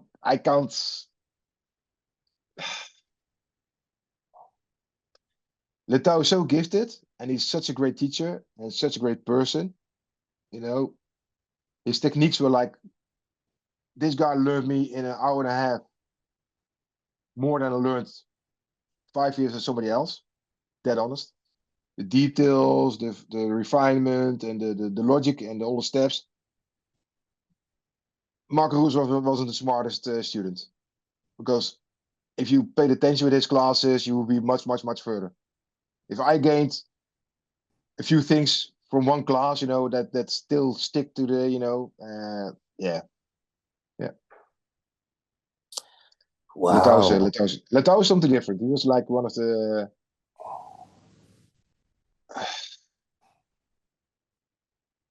Letao, for me personally, I'm blessed that I had time with a lot of great people, in my life. But Letao is one of the forgotten ones. I think Letao should be in the top tier 8 with best coaches, teachers. Because he was on the side. He was on the side, Yeah, you've had some of the greatest coaches to ever walk this planet. And Letao is at the top for you. Yeah, top 8. 100%. This guy was so not. The thing is, he has 0 videos on the internet. There's like 3, 4 roaming around. Go watch them, and you will learn from that. It's the stuff he does. He's like also like a professor in mathematics Does he speak English? Did he speak English? He's very well. Yeah, we missed out. I think if he moved, he's a professor in real life about leverages and all the kind of stuff in building companies and machines, and he applies the same knowledge to Luta Libre, and he can explain it really simple. And this guy is so super friendly, super soft, but his knowledge was like beyond. and he should be ranked within the leading Gracies. So like That level. what always interests me about Latau was the Gracies were for like the elite, the politicians, the people with money. Yeah, and that's who they really catered towards. Yeah. And it was with a gi, which was expensive. Luta Libre were the people that wanted to fight, but they couldn't afford the gi, and they also couldn't afford the classes. So Latau, I mean, I knew a little bit about his background, that he was a very, very intelligent guy of good meat. And rather than hanging around with the people with money, Marco Ruas is a street person. He's a street person. And some other guys too. You know, you have that's like, where he hung out. Like that's but the thing is, like, we're not used to it. And in Brazil, Brazil opened my eyes in a lot of ways. You know, it's a beautiful country, beautiful people. And then Fernando, he took me around for like 1 month, and he teach at the club. It's like you can. It's called Formula in Brazil. You can put it on the same level as Equinox. It's a high level club with Jiu Jitsu class in that side. Next to that, he always taught 1 or 2 classes a week at the favelas, sort of. That's Margarida is one of those guys. I have a picture which I can't share from him. I went to the toilet. The motherfuckers took a paper, put the pens down, put the paper, pens down the paper in front of them. They took a picture. So I had to go to Holland. The guy in the shop, what the fuck is this, man? I don't know. Oh, it's a bad one. They really fucked me over at that one. Oh, it's crazy. But Margarida was he's one of the greats in Jiu-Jitsu, and he also Fernando, and he started in the smaller clubs. So you know there are classes in Brazil. You know, you have we are short of the middle class. Then you got something below, and then you got the favela. You know, and then you got rich, of course. But the segmentation is there. Latau hung out in the favela teaching people. Yeah. It just tells you everything you need to know about him. Yeah. He's kind-hearted. He was really kind-hearted, and that's why he stands out too. Yeah, for sure. In 1996 World Jiu-Jitsu tournament, you went up against Liborio. Yeah. You know, had you medaled that year, if you took 3rd place, you'd have been the first non-Brazilian ever to stand on that podium. Yeah, I know. It's an insane. As I told you in the beginning, I have so many blessings, and I'm count them every day. You know, because at that time,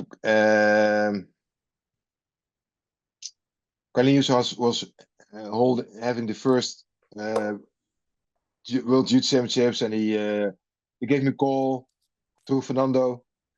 I said, "That's the first Worlds. You want to compete in it? It will be a pleasure honor, you know." I said, "Of course, yeah." So it's like we pay the accommodation over here. We take care of you get a tournament. You can train at the Gracie Barra, the original one, with the team with Renzo in it at that time. And I had to arrange a ticket. Yeah, well. And the guys had with the Hartjes cars. Yeah, they said, "Listen, can I go to Brazil for a tournament?" Okay, so they booked 4 tickets instead of 1. They all went with me, so we went. We had a good holiday. I never saw them. I never saw the whole week just because I had a paper. We're now here.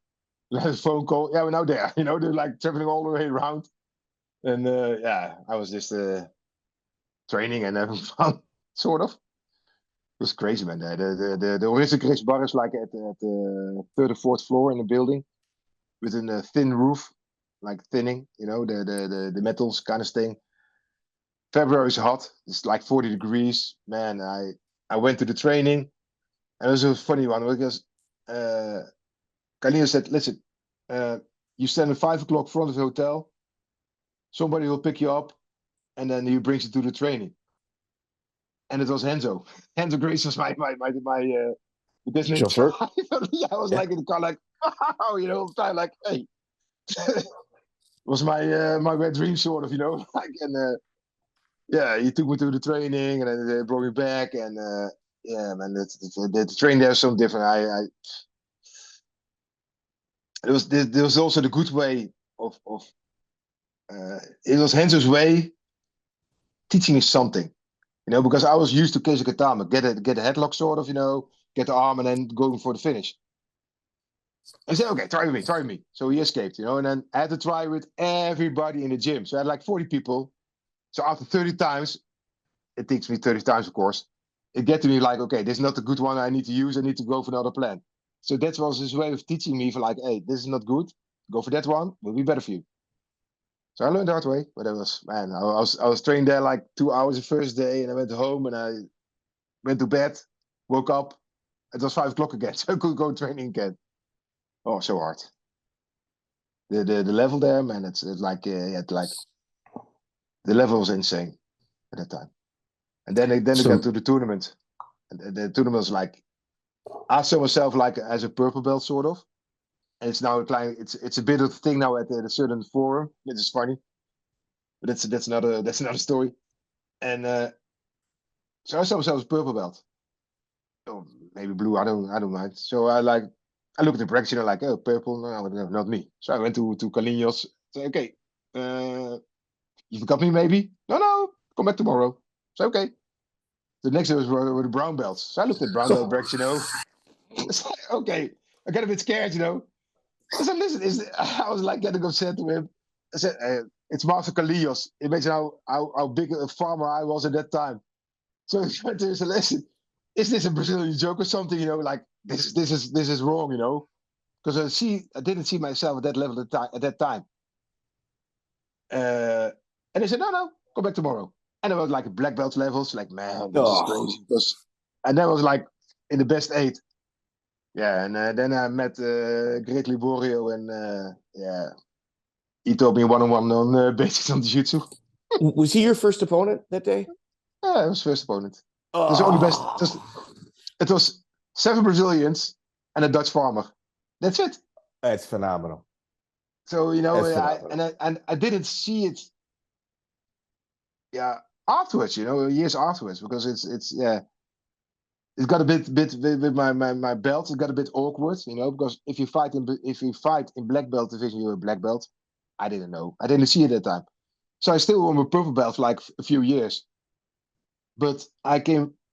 They had a great teacher with me, and had like 1 or 2 guys which are like steady. And I said, okay, I need my students to be promoted. I want to do the right way. Not like I want to give them. No, you give them. So everybody got promoted except me. So I was like, okay, this is a bit strange, and it gets I don't know. So then a student of mine, which departed from me, he became black belt and said, okay, this is beyond any levels of getting awkward. So what are we gonna do? Then he gave me the first grease instantly. Say you're already black belt because you competed that time, but it should be the first green in 91, 99, and then in 2003, 4 I should be the second. But yeah. Didn't happen. Hey, you've been doing jiu-jitsu for roughly 30 years. Yeah, 93. Yeah. You're a core belt. You're a core belt at this point. I should be 6th. I'm sure. It's a good one. It's on a belt checker. Yeah. Well, I had him once. I met at the balls because there were this Globetrotters and a belt checker, the same persons, and they stayed at that time. Listen, if you're from BJ Globetrotters, you can train everywhere for free. I think that's not up to you to decide that one. If you have your own business and you're starting up, and in Holland it's different than in America. In Holland we pay $60 a month for training, pool 5 days a week. That's it, and we got 50% tax. That's actually a very good price. 50%, yeah, and we got 50% tax in Holland, 50%. So you don't make that much. If you don't want people train for free, which are most likely sometimes they're like bit awkward, or like the cast outs, certain people, charge them for €10. That's it. And then I told him, so fine, I can agree that you want to have people training for free in your gyms, but if you have a camp which you organize, people have to pay 300 or more. So that's not right either. So if you want to have people train for free, your camp should be also for free. And he really took that one bad. And it was, for me, it's common sense. So then I went to belt checker, and I followed their system. Okay, when you did the first time, and then so I came out 2017 with should be sixth, and then it really really caught on me, really dropped the bomb on me, like, oh yeah, like this, like that, and it's okay, you know. You can tell whatever you want, Oh, I was the first. I was the first in the world at the black belt division, it is. I raised the. It's okay, but it's a bit stupid. Yeah. What Remco? I can only tell you from my point of view. I've never had a gi, never did a jiu-jitsu class, but I do. I'm a history guy, and history tells me that the early pioneers of jiu-jitsu that were not Brazilian faced a great degree of difficulty being able to navigate forward. Like Absolutely. Eric Paulson, I put you in the same category as Eric Paulson in regards to how politics kind of blindsided you at times rather than helped you. It certainly, they used it to hurt you rather than help. They did. That's a fact. That's a fact. Yeah. And in a lot of cases it was not because I at that time I had a vision for myself. I want to have like an overall federation or group, and you will be alliance, the other guy would be barra, so we competed as teams against each other, but if we competed outside of our country we should be BJJ.nl. And I thought that didn't work, but because I was kind of open source at that time, I always had like a best teacher. I had the best teacher from Shootbox. I had the best guys from Liborio's team. I had the best guys from Gracie Barra.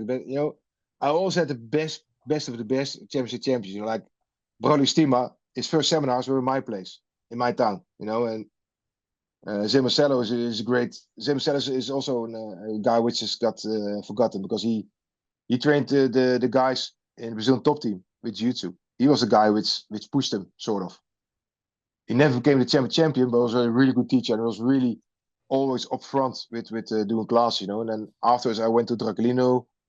We still got mates. Fernando came back into my life, So I'm really you're thankful blessed. for that. No, you're blessed. Oh man, absolutely. In Draculino, probably my favorite interview I've ever done.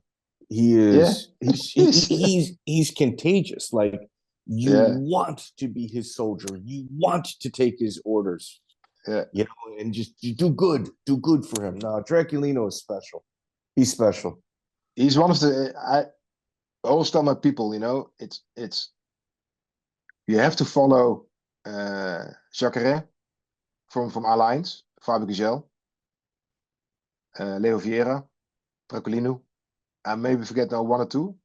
Forgive me, forget that one. Those guys were world champions or were best three at the worlds for like a long time. They created world champions, which created world champions. If you think on that level. Okay, so we throw around theories.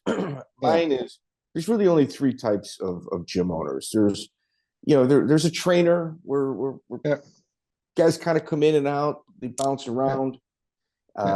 There's a poacher that looks at good talent and really gets, I really like that animal in the wild. I'm going to go pay X amount of money to get that animal, like the big game hunter. Then there's a coach that takes you from white belt to black belt. And that is the most rare thing that you will ever find in the sport of mixed martial arts. Draculino is that person. He's one of those persons.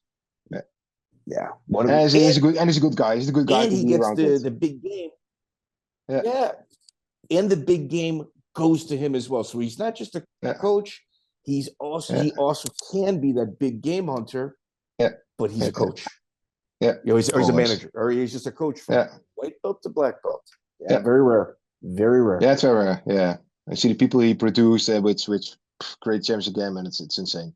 John Dixon, Amsterdam Absolute Championship is October 25th, but then right after your July 1st, 1999 World Vale Tudo Championships in Aruba.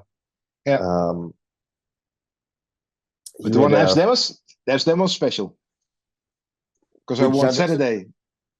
Yeah, against Jan Dixon. Because I won the tournament on Saturday. And Sunday I won the Europeans in Sport Jiu-Jitsu. The same weekend. Oh, really? Yeah. John Dixon, I think we're going to track him down as well. He's another Yeah. guy, you know, incredibly at the forefront, person at the forefront of, you know, as a pioneer. In Aruba, you fight Mike Deleganimark? Ganak? Mark Deleganiak. Keep it his first name. Greek names are difficult. Well, you had the brothers there. You had the Dreisen brothers. Yeah, they were there. We had talked about earlier. Yeah, they were there. They had a motel at the other side of the street, and they owned also the casino, of course. So they made shows there like that. Did you get along with those two, Rob and Eric Dreisen? Yeah, to me they were really friendly. Really friendly. But also, I always keep my. I always try to keep it business or like social, not to go deep inside with people. You know, it's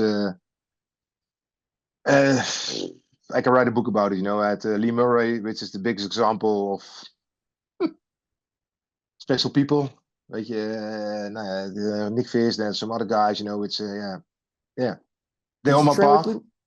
Did you train with Lee Murray? With Lee Murray? He trained with me. He came to my place every 6 weeks for like a few years. What was he like in the gym? Oh man, he was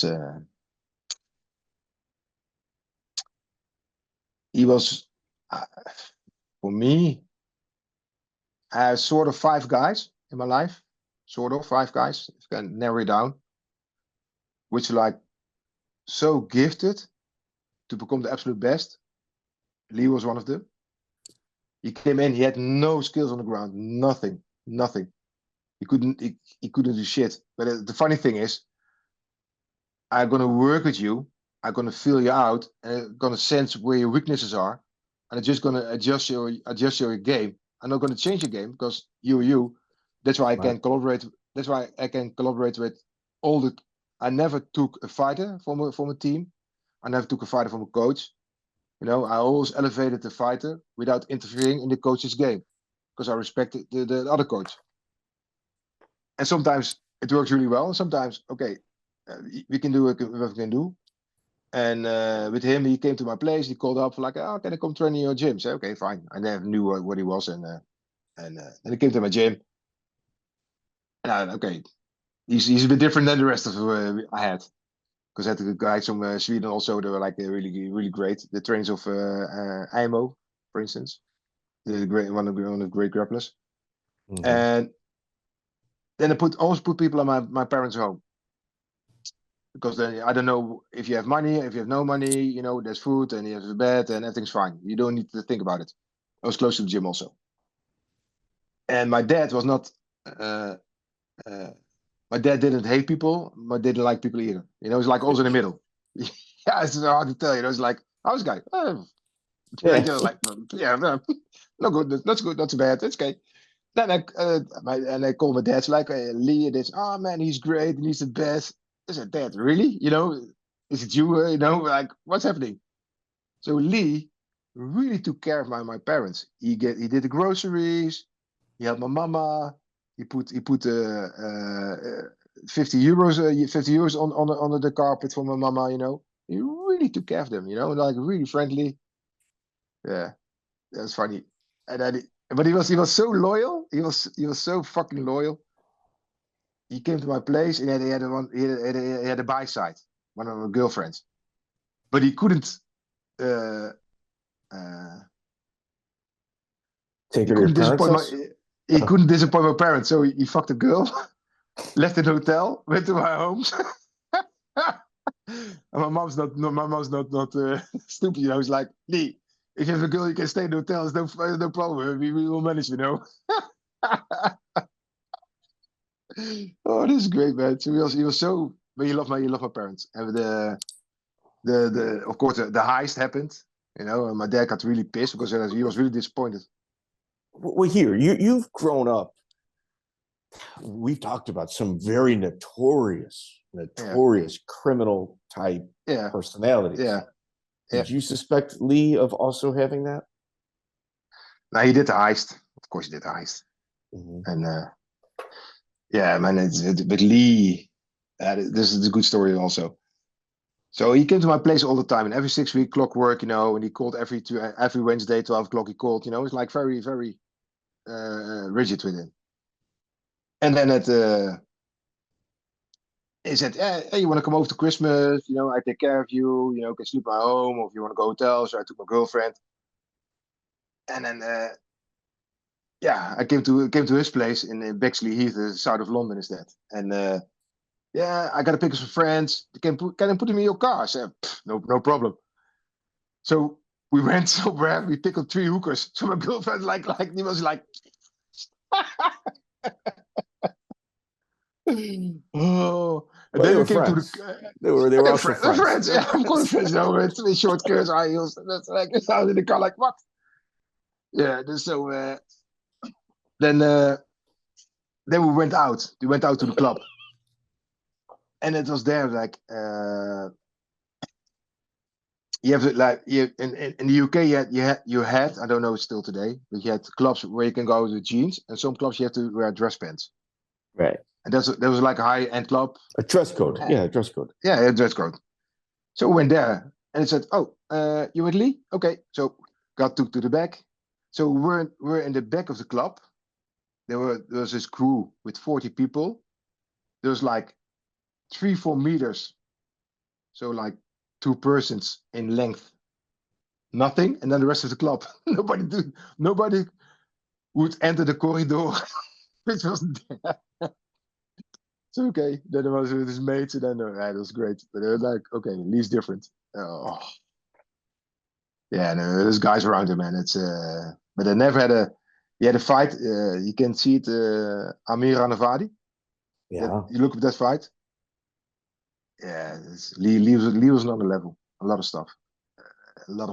But he went there, and there was like 1,000 people, which were at Lee, and maybe 2 guys for the other guy.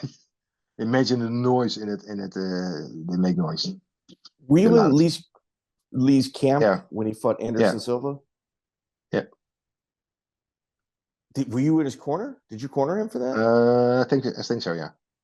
Holy shit! I didn't go to America because he took to do 2 bros from the London shoot. Yeah. Okay. Fine. But he won as I proceeded because I said, Rivera gonna take your leg, you're gonna take it down, you're gonna try single leg, drags you down. If he drags you down, you go for the Sakaku. Well, that happened. So he the triangle. Yeah. Yeah, he won a triangle.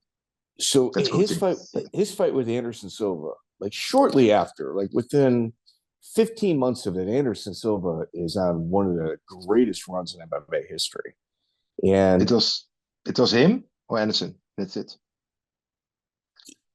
I will tell you, if Lee won that fight, and I think he could win that fight. He could win a fight if he approached a bit different. It was the only fight. It was the only fight of Anderson Silva. He didn't want to stand up the whole round. It's the only fight.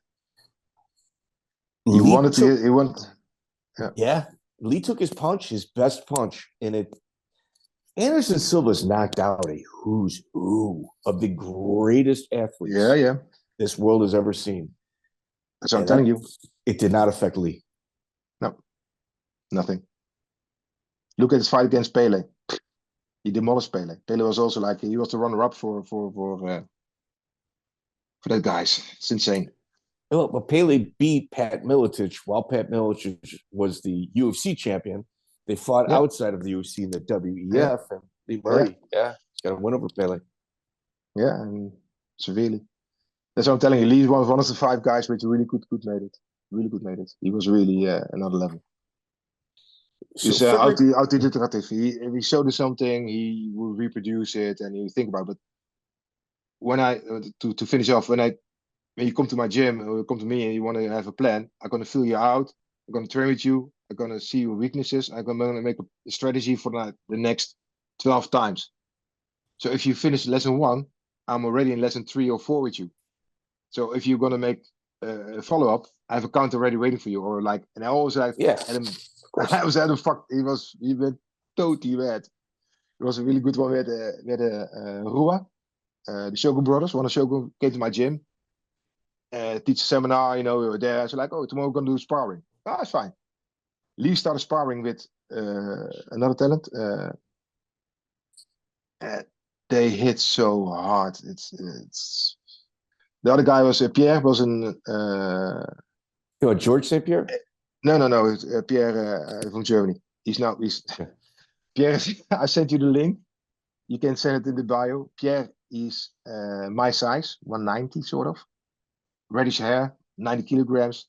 He was 2 times or 3 times German champion boxing when he was 18. He missed 3 teeth in the front because he didn't get any shit. He was a hard hitter, technical fighter, great fighter. He was on the same level as Lee Kubi. He fought like a clean record for pro boxing also, and with good opponents. But when they started hitting each other, there was a guy on the side like, okay, I don't want to do this. So he took out his gloves, took out his shin pads, said, let's go grappling. They were so scared. They really hit hard. Those guys could box. And Pierre is now, he was like, he's, completely German, like blonde, red hairish, big boy. And he fell in love with a Moroccan girl. And he's now one of the biggest preachers in Germany. It's insane. Oh, wow. There's a video about him that he's preaching and he hits a table, that the table almost breaks. And I'm going to send you the video. I'm going to look it up tomorrow. This is hilarious. Please. He trained also me. That's he was that was for me. Lee and Pierre were the biggest waste of talents ever. How was Federico? Lee, Go ahead. Go ahead. Lee as well. Yeah, those guys could make it. Like you seen what he did. What he was with reasonable training. He had not the best training at that time because in the first run he came every 6 weeks and like you saw him. Then he got a bit distracted, work or whatever you want to call it. So he was not really dedicated. Yeah. We'll call it work. Yeah. Yeah. Like work ethics. He did really well with it. And he learned from that fight and he moved up a bit more. But I think if he should get the momentum just right, it was him or Anderson Silva. 100%. And Anderson took that part and he went to Anderson over the years, and Anderson a great man. He's one of the 10 greats in the world. I will say, if you ask Anderson Silva, what was the one fight that made him understand that he needs to do more in order to level up? I think it's Lee Murray. It's a Lee Murray fight. Lee had Terry Culture as the boxing coach of Lee, and they had a drill every single training, 20 minutes, pose, sit on a bench, because he had a certain ways to lower your base a bit, get your feet right, and just make a straight right. This right straight, so hard. You look at Amaranavadi, he got 2 punches and he went totally out. That's like a 1-2 combination. It's so hard. But he just he gets you in a position, he lures. His timing was perfect, his angle was perfect, And boom, like a snake, a viper. Yeah, that's what's fun. How was Federico Lapenda as a promoter? I think he did great. He was with Bas Boon in the beginnings. He was with Bas and Appie the first few fights. And then they went separate ways, sort of. And Federico went, I think, more into the movie world than stick to fighting, as I can recollect. Yeah, Sergio Barbarelli was with him initially too. But the shows he had in Brazil, man, they're like the World Follow 2 series. Some of the best. Yeah. Yeah, I agree. Yeah, Oh, him there's and Barrelli. Marker against oh man, that's the Pablo Gazelle. That's the fight, man. That's one of for me. That's one of the best 10 fights ever. Yeah, Something represents MMA or Valetudo. Go there, watch that fight. I agree. I got Erickson and Bustamante in that same category as well. Also, yeah, belongs also top 10. It's also Phenomenal. Bustamante as well. Phenomenal. Yeah, Oh, yeah, yeah, phenomenal. yeah. You were in the third ADCC, March 1st, 2000, against Pete Williams. That's also an event that you had to be invited to. You done your research, eh? Brother, that's Yeah, I see. You know more than me almost. No, that's yeah, yeah.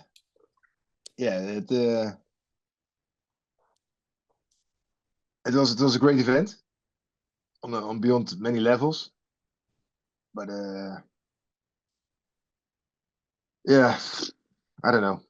I didn't see all that as a loss against Pete Williams because he didn't do anything, and I had him twice almost, and then I tried to pull guard or jump guard, sort of, to get something running in the last minute. Yeah, and that gave him a point, which I lost the fight, but it's okay. It's okay. Pete is Pete, and he's Lions UFC gun. royalty. So it's not a bad loss. You know what I mean? How do you get the invite for that? Oh, they called me. That time was phone calls and faxes all the way. Dus he get a call from his assistant from Shaik Taknoon, and he said, "Oh yeah, you want to fight in RDC?" I said, "Of course, I want to fight RDC," and I get invited. Who was your roommate? Oh, I think the British guy was the roommate. With Ian Freeman? Yeah, yeah, yeah. No, Yeah, the other one, Lytle. Oh fuck, I can't the name. Oh, so bad with names. I'm 55 then these days. You also fight MMA a lot in Europe. Not Iron Freeman, the other one. Oh. See, there's people screaming, Tyson. And I got a fact checker. Tyson, get in on that, dude. I don't know how. Please repeat it one more time for me. It's a UK fella, Lee Hesdale. Lee Hansdale is an absolute pioneer and legend of the sport. Wow. In UK, yeah. He was before Iron Freeman. It's always I always like asking that question to the early ADCC guys, because you get there, you're expecting accommodations, and then they say, "Oh, here's your roommate." You're like, "But I don't know him." Who is he? Man. Yeah, it was a treatment. It was a treatment over there, and I'm fine with it. If it's good. But it's crazy, They gave you food money for the day, and there was like a buffet. It's like outrageous. So then they give you some money to compete, and they have a sponsor. Man, it's greatness. And if you see where ADC is now, man, the vision. If you imagine it's incredible. The vision of Shaik Taknoon, it's man, it's insane. Yeah, I might go to it. It's next month. It's in Vegas. I might end up over there. April 29th. You go CGI or you go in ADC or both? I think this is what I'm going to do. I'm going to be very honest here. Yeah. If I go to ADCC, I should get a pass. The Craig Jones, I will go in through the back and pretend like I'm working there. And I will just say, hey, I'll bullshit my way through security, and I'll go in through the back. Never go, if you're going to lie to get into an event, never go to the front door. Always go to the back door. So I think I'll try to lie to get in there, and it'll be empty. It'll be for sure empty. I'll pick up a T-shirt too, because they're never going to do another one again. I don't see the promotion is you see the Gabriel Garcia videos. Brilliant, very entertaining. Yeah, but really good. It's awkward. He's supposed to be planning an event right now with thousands of people. Yeah. And he's, in Ukraine blowing up cars, pretending like it's the Russians. Yeah. Yeah. He's a character. Let's keep it on that. Okay. Prediction: where this money is coming from, nobody knows. He went on Joe Rogan and said, "It's a delicate subject. I don't want to talk about it." Yeah. I believe the IRS is going to be giving him a call, and he's going to have to get an attorney. That's my prediction. But fighting in Russia, April 29, 2000. What do you think? How was your experience there? Russia was different. It was at the end of the Russian day, sort of, and they opened up, and it was awkward. It was awkward over there. The people in the tables with Kalashnikovs on the tables. It's like yo, it's something different. It was good. It was okay fight. I did. It was okay. It was okay. And I was with Heat at that time. Heat Herring. It was he trained with me. And he got a cut in his back of his head, man. And there was like a horror story. Went to the hospital. There was a guy gurgling at the end of the tables. Was dying. There was a guy with the blood on the skirt. And like, okay, come here, and then put a needle in his head and cut it, just sew it up, and then okay, bye. Was Russia? So I should have Heath here. I think I got Heath at the end of August. I have him lined up. I was told that they're smoking cigarettes and they're sewing. During operation, yeah. like what the fuck is this, man? I want to die here. Oh yeah, it was an experience. Let's keep it at that. And it's I'm maybe a bit holistic in kind of way. In certain countries, it's not my place to fight. If I fight in Germany, it's fine with me. If I fight in Denmark, it's good to me. But Japan and Russia, it's good to be in Japan. I love Japan. I love the culture. I love the people. I love the shows. But fighting for me, I never had a decent fight over there for myself. It's maybe it's jet lag, maybe it's a place. I don't know. That happens. If you fight once a year, yeah, nothing happens. But if you at 700 plus matches with sports and then a few MMA fights, yeah, you win and you lose. That's it. Yeah, you had an incredible career. Yeah, no, you really did. What about Jan Plass? He was one of the founding fathers of Dutch kickboxing, provided security in the red light district. What was your experience like with him? I never. I only met Tom Haring from the Chakariki gym. Several occasions. Met Euro Gym at Leon Plus, I never coordinated with them. It's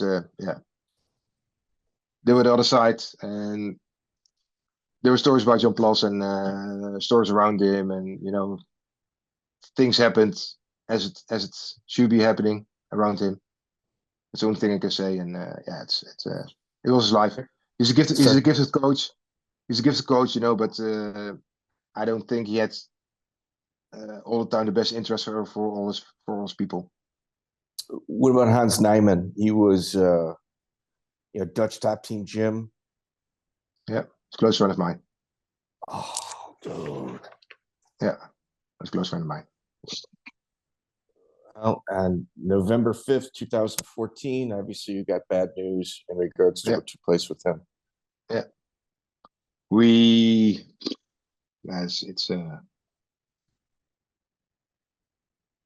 It's at that time there was like Nyquist and Pauls with the Golden Glory with the guys, and the other side is Amsterdam.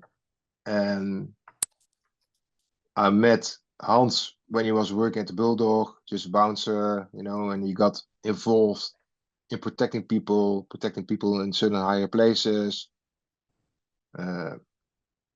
He did business for them, with them, for them. And there was happening one or two things around him. Then I said, listen, Hans, I got called by the police. I was followed for like a few weeks. They invited me to the police in town nearby. And they said, listen, this is impossible, because you drive a Golf or a Jetta at that time, You drive Golf, and this guy, that guy, that guy, that guy. You train here, you train there, you coach here. They know everything about me. I said, listen, it's I just train and I coach. I keep a friendship to a certain circle, and that's it. Business is business, and that's their business, not my business. Because that's why I drive this, and that's why you see my club. I'm a normal person. And they give sort of a hint for like, okay, maybe it isn't the best time to be around certain people anymore because it will affect you. So then I had a talk with Hans, and then I didn't see him for like 4 or 5 years. And 2 weeks before he got shot, I met him at Mike's gym, and we shook hands and gave each other a hug. And how's life going? But yeah, it's hard. He was one of my best friends. He called every day. How is it? And he helped out, and he reached out, and he did all that he could do. But at a certain point, he went to certain places with certain people. That's Yeah, it's not good. his details came out in a William Frederick Hollider. Oh, later, yeah. His case. Yeah, I was reading his case, dude. It's so fascinating, man. And to see Hans Nijmen's name come up, it must have been difficult for you again. To kind of open it was up hard. that wound. It was hard. Yeah, it's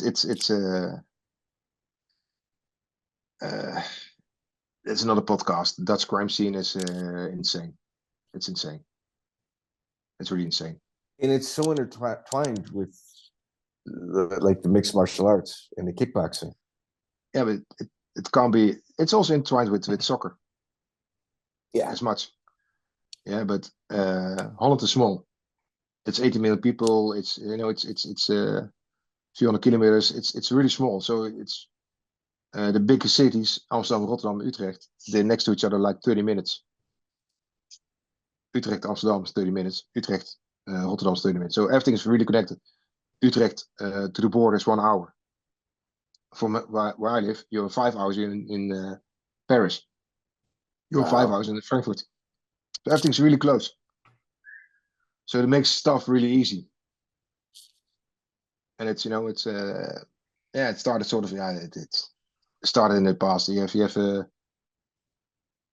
get a series, I don't know, it's in English, it's called Mokro Mafia. Yeah. I'll send it. I hope you can get a translation with it. It's 6 seasons at the moment, I think, or 7. The first 3 seasons, it's a documentary. It's not a series, it's a documentary. Everything happened actually, factual, 100%. And that will show you the level of how things got out of hand over here. The Dutch people. I'll send you the link, and that's so the Dutch culture, in my limited experience, through dating actually. You are very you laugh, you joke. Yeah. You have more of like a Western type humor. Usually they're Dutch, they're very, I'm not going to say dry, but they're very direct. No, we tend to be direct. Yeah. And I can see how things could get out of hand quick. Because you guys, you don't show a lot of emotion. And it's just, when you do, it's just, let's just handle this immediately. True. And you have to reckon, like if you're a fighter, you make 2.5 grand, 5 grand for a fight. Yeah. I talked with some people about it, because I don't have troubles about it, but it kept me thinking, like those guys will go to the events, those guys will also be in the front row of soccer or basketball games because they like sports. And they want to identify with somebody who achieves something in a certain way of art. So for fighters, really connected. Yeah, if a guy goes by, hey, my friend, and take you out, you get 1,000 euros, you get 5,000 euros, they sponsor this, sponsor that. Yeah, some people fall for that, and they go for it, and that's yeah. I think that's one way of penetrating our world. Well, there's a coach. But you got to look at it this way, like the extent and reach of Holland because of the red light district and the things that you guys had access to that the rest of the world maybe desired, but was illegal. I mean, we've got a very prominent coach in Florida that got caught up and ended up going to jail because of the ecstasy he was bringing back from your country. And the rumor was that tie between your country and the Yakuza was the foundation of it was also through illicit materials. Absolutely. Absolutely. Absolutely. It is Like you guys, okay, everyone talks about the Japanese Yakuza. Let's say you've got a fire. You need to put wood to make the fire hot and heat. You guys were the wood for Japan. You guys were the foundation. We're traders from that's in our DNA. Hundreds of years. Beginning. There you go. Yeah. We were the first one who traded with Japan. We were the first ones. So we're always looking for a deal. Dutch people always look for a deal. That's why we did really well as a small country with certain brands and companies. And instead of, we worked our ways, and I think that's a cultural thing on one side, and on the other side, you develop it. It's everybody around us we're not deal makers that want to have deals every day or that it is, push stuff. We don't do that either. We're gonna offer you business. Yes, it's good. No, it's also good, but we all will try. We all try to get something built. And that's in our nature, but yeah, that happens also in other parts of our environment. Yeah, and like you guys are just masters of engineering too. Like 1/3 of your country was taken from the ocean. Yeah, true. With the dikes, yeah. The lesbian ones, but the yeah, I mean, and it's just like, and it even in mid 2000s, 2009, Mike's gym got burned down. Like it's devastating. Hans Nijmen cornered Dirty Bob Schrijber against Wanderlei Silva. Klopt. Yeah, true. Yeah. Fuck. Yeah. Remco, we've tried to it took us about a year to finally sit down. Yeah. I got to use my research. I sincerely appreciate your time, man. Thank you. Anytime. Thank you, brother. Anytime. Absolutely fun. Semi Schilt, Marlos Conan. I mean, there's so many legends from your country, dude. Yeah. Semi's the one of which is forgotten. Although he had 4 K1, he won more fights than Bas Rutten in Pancras. He also got back every single loss that ever happened to him. He's the greatest. People say Ernesto Hoost, and they like to just say, well, Emelianenko. Yeah. Emelianenko and but they say Semi's just Petrarch. No. No. Semi's the greatest ever K1 fighter ever. I was in Camp Badder at that time because I was with Mike's gym, so I was more close. But it took Sam only 3 straight kick, straight punch, and a kick to get rid of Badder. Nobody else did it. Yeah, they Harry. Yep. Yeah. So that shows his greatness. It looks clumsy, but everything he does, he's got feet of he got feet of mammoth. But when he sticks his when he sticks his pinky toe out, man, it's like this big already in your pelvis.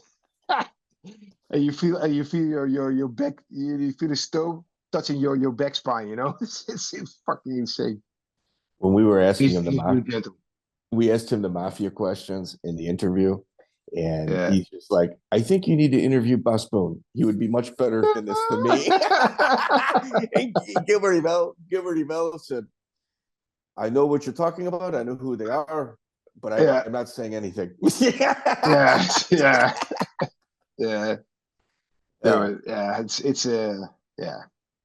It's a strange world sometimes. Why are the Dutch? Do you guys really only support yourselves? Hey, let me quantify this. You're like the 6th or 7th Dutch fighter I've had on. Yeah. They're my favorite interviews. Like the Dutch scene, I get the least amount of listens from your country than like I've got African countries that I've never had anybody on from there with significantly more. I might get like 1 Dutch listener, and I've had like killer Dutch interviews. It's like, what the fuck? Yeah, it's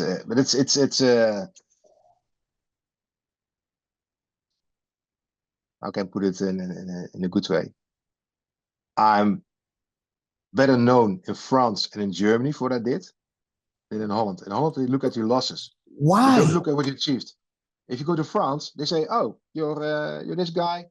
You did this. You're that." Even if in the 60s, they remember you. Like Parisi, he's one of the great old judo guys. They still remember today that he was this champion. In Holland, oh, you're Remco. Oh, you lost to Ruas and you lost to this guy. Okay. So the What thing the doesn't fuck? count. It's typically Dutch. So we got a certain drive, we got driven by a certain thing, but that's typical Dutch. We don't applaud for ourselves. We don't. And we got really great people. You know, it's like Some of the most brilliant minds in the world come from your country. You got like you've got like that teenage kid, like with the filtration system that's going to clean up like rivers like all over the world. Yeah, I mean that's. We've had a lot of stuff. We did great, but we're doing great still. But you know, it's in our DNA, but you know, we're like very that Viking DNA. Nah, not that much anymore. These days, it's no. Woke it Holland hard. You guys were woke before it was cool. You guys were woke 20 years ago. Listen, and I'm 69, so I was like in the 80s, sort of, you know. At that time, it doesn't matter if you're gay or whatever you want or where you want to be. It was fine, you know. You had certain streets where the gay people go, and you had the certain this. Everybody was abortion was invented in your country. Yeah, I mean, that's how. You know. Yeah. We had referendum, the referendum. It was high, you know. If you spoke out, we spoke out.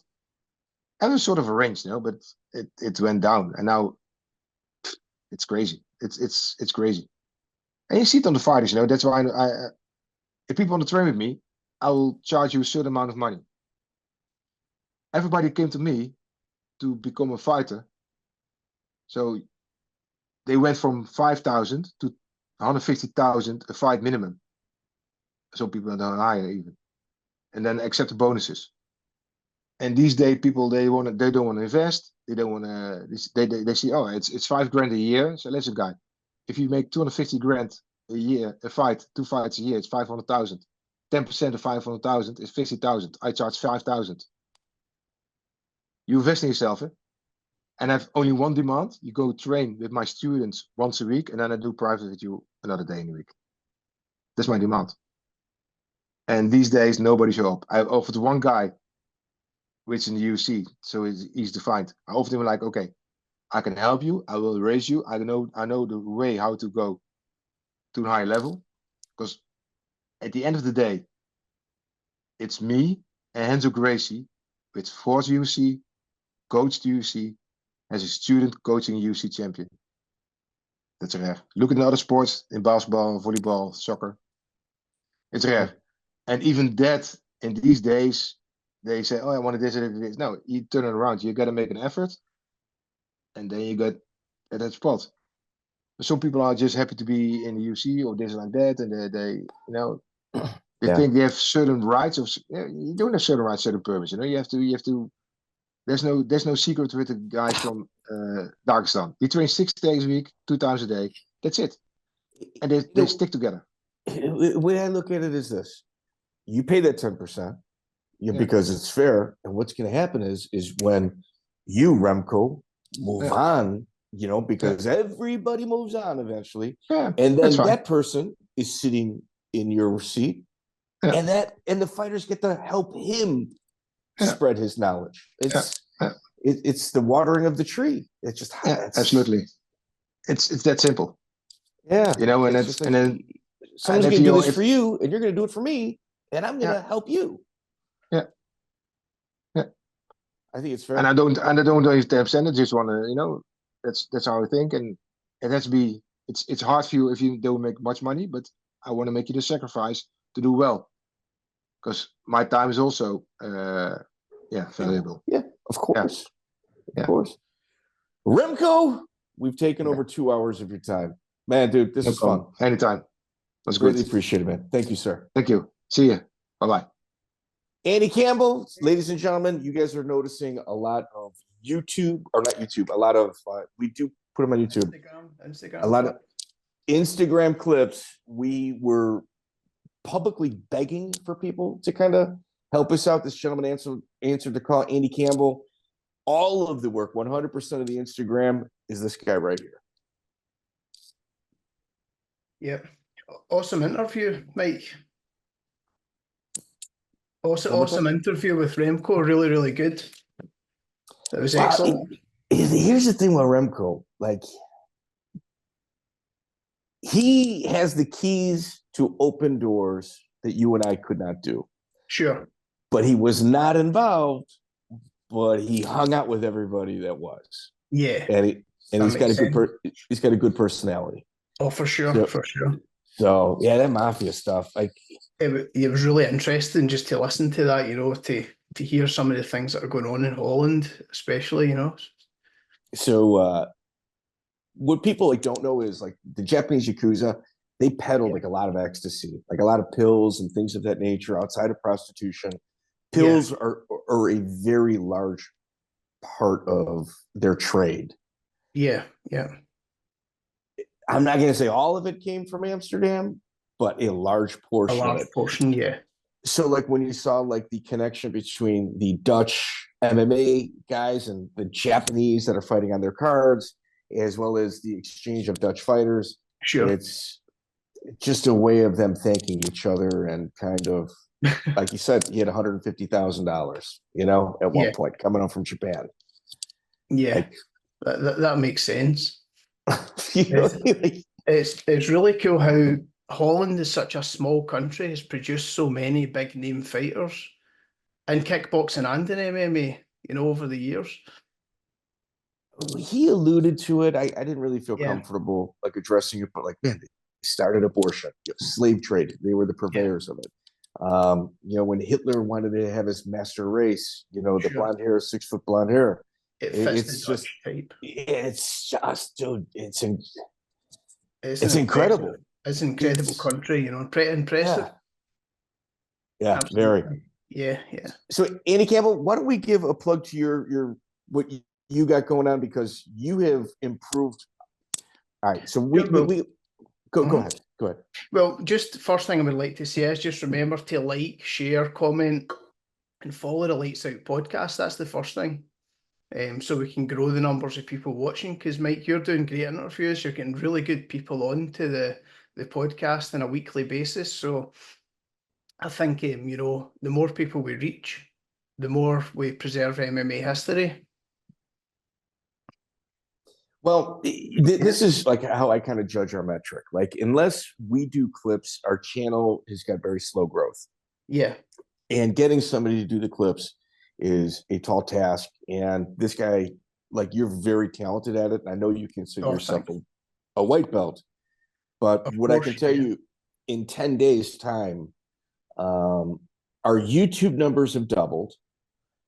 And then, you know, that's like one metric, but then we have another metric between like Spotify, iTunes, or not iTunes, Spotify, Apple, Google Play. And those numbers have gone up 30% in just 10 days. That's great. Yeah.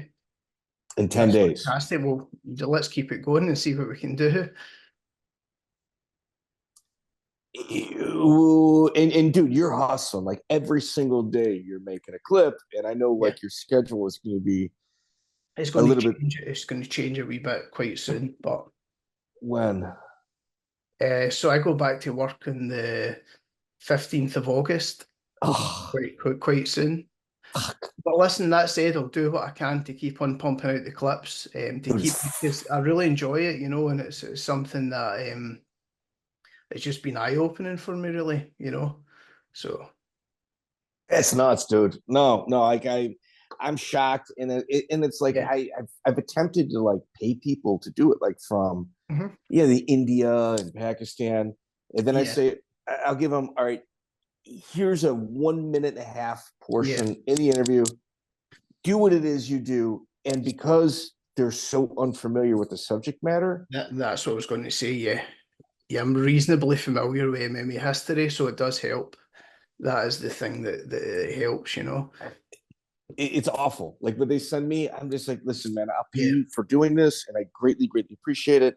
Yeah. But like, a whole bunch of squiggly lines with light bulbs, and it doesn't work when we're talking about MMA history. No, it needs to be specific. What a lot of people are doing nowadays is they're using AI to clip up long form content into short form clips. But I don't think it's quite there yet. I don't think the AI is good at picking out short clips. So it really needs a human touch. You need somebody to listen to the material and pick the best clips, really. Yeah. So joining us, Joshua Campbell, obviously no relation. Joshua, so everybody. Pleasure to meet you, Joshua. So people at home that they kind of like, when we had these little things like, oh, the last time a gi match between two guys in the UFC fought each other was Remco versus Ryan Parker. This mentally ill guy right here is the one that sends that stuff to us constantly. Nice. Well, someone just told me this morning that the Olympics were going on, and I had no idea. Something. Yeah. So I mean, we're followed. No, it's the only thing that we do is watch MMA. Like just MMA, a little bit of boxing. I'm deeply involved with BKFC, but like this is just a small group. We've got like Joey Venti that sits in occasionally, another guy named Tyson Green. But honestly, like I do a shitload of research because I took a job so that I can get out of my house and do it. But like the little things that Joshua Campbell adds on and the huge things on Instagram that Andy that you're pulling together, it allows people to actually that want it to consume it. Exactly. Yeah. Good stuff. Gentlemen, like, share, subscribe. That was a good one. This will be not this Monday, but the following Monday. There'll be that drop. Okay? Fantastic. And I might have something lined up for Monday. I had Chris Camozzi lined up tonight, but Chris Lytle had to take a plane to Japan, so that one is off the table. Chris Lytle will make an appearance this year. I promise. So, gentlemen, thanks, man. I appreciate your help. Great. Thanks a lot. Thank you. Bye-bye. Check out the full interview on iTunes, Spotify, and all major podcast platforms.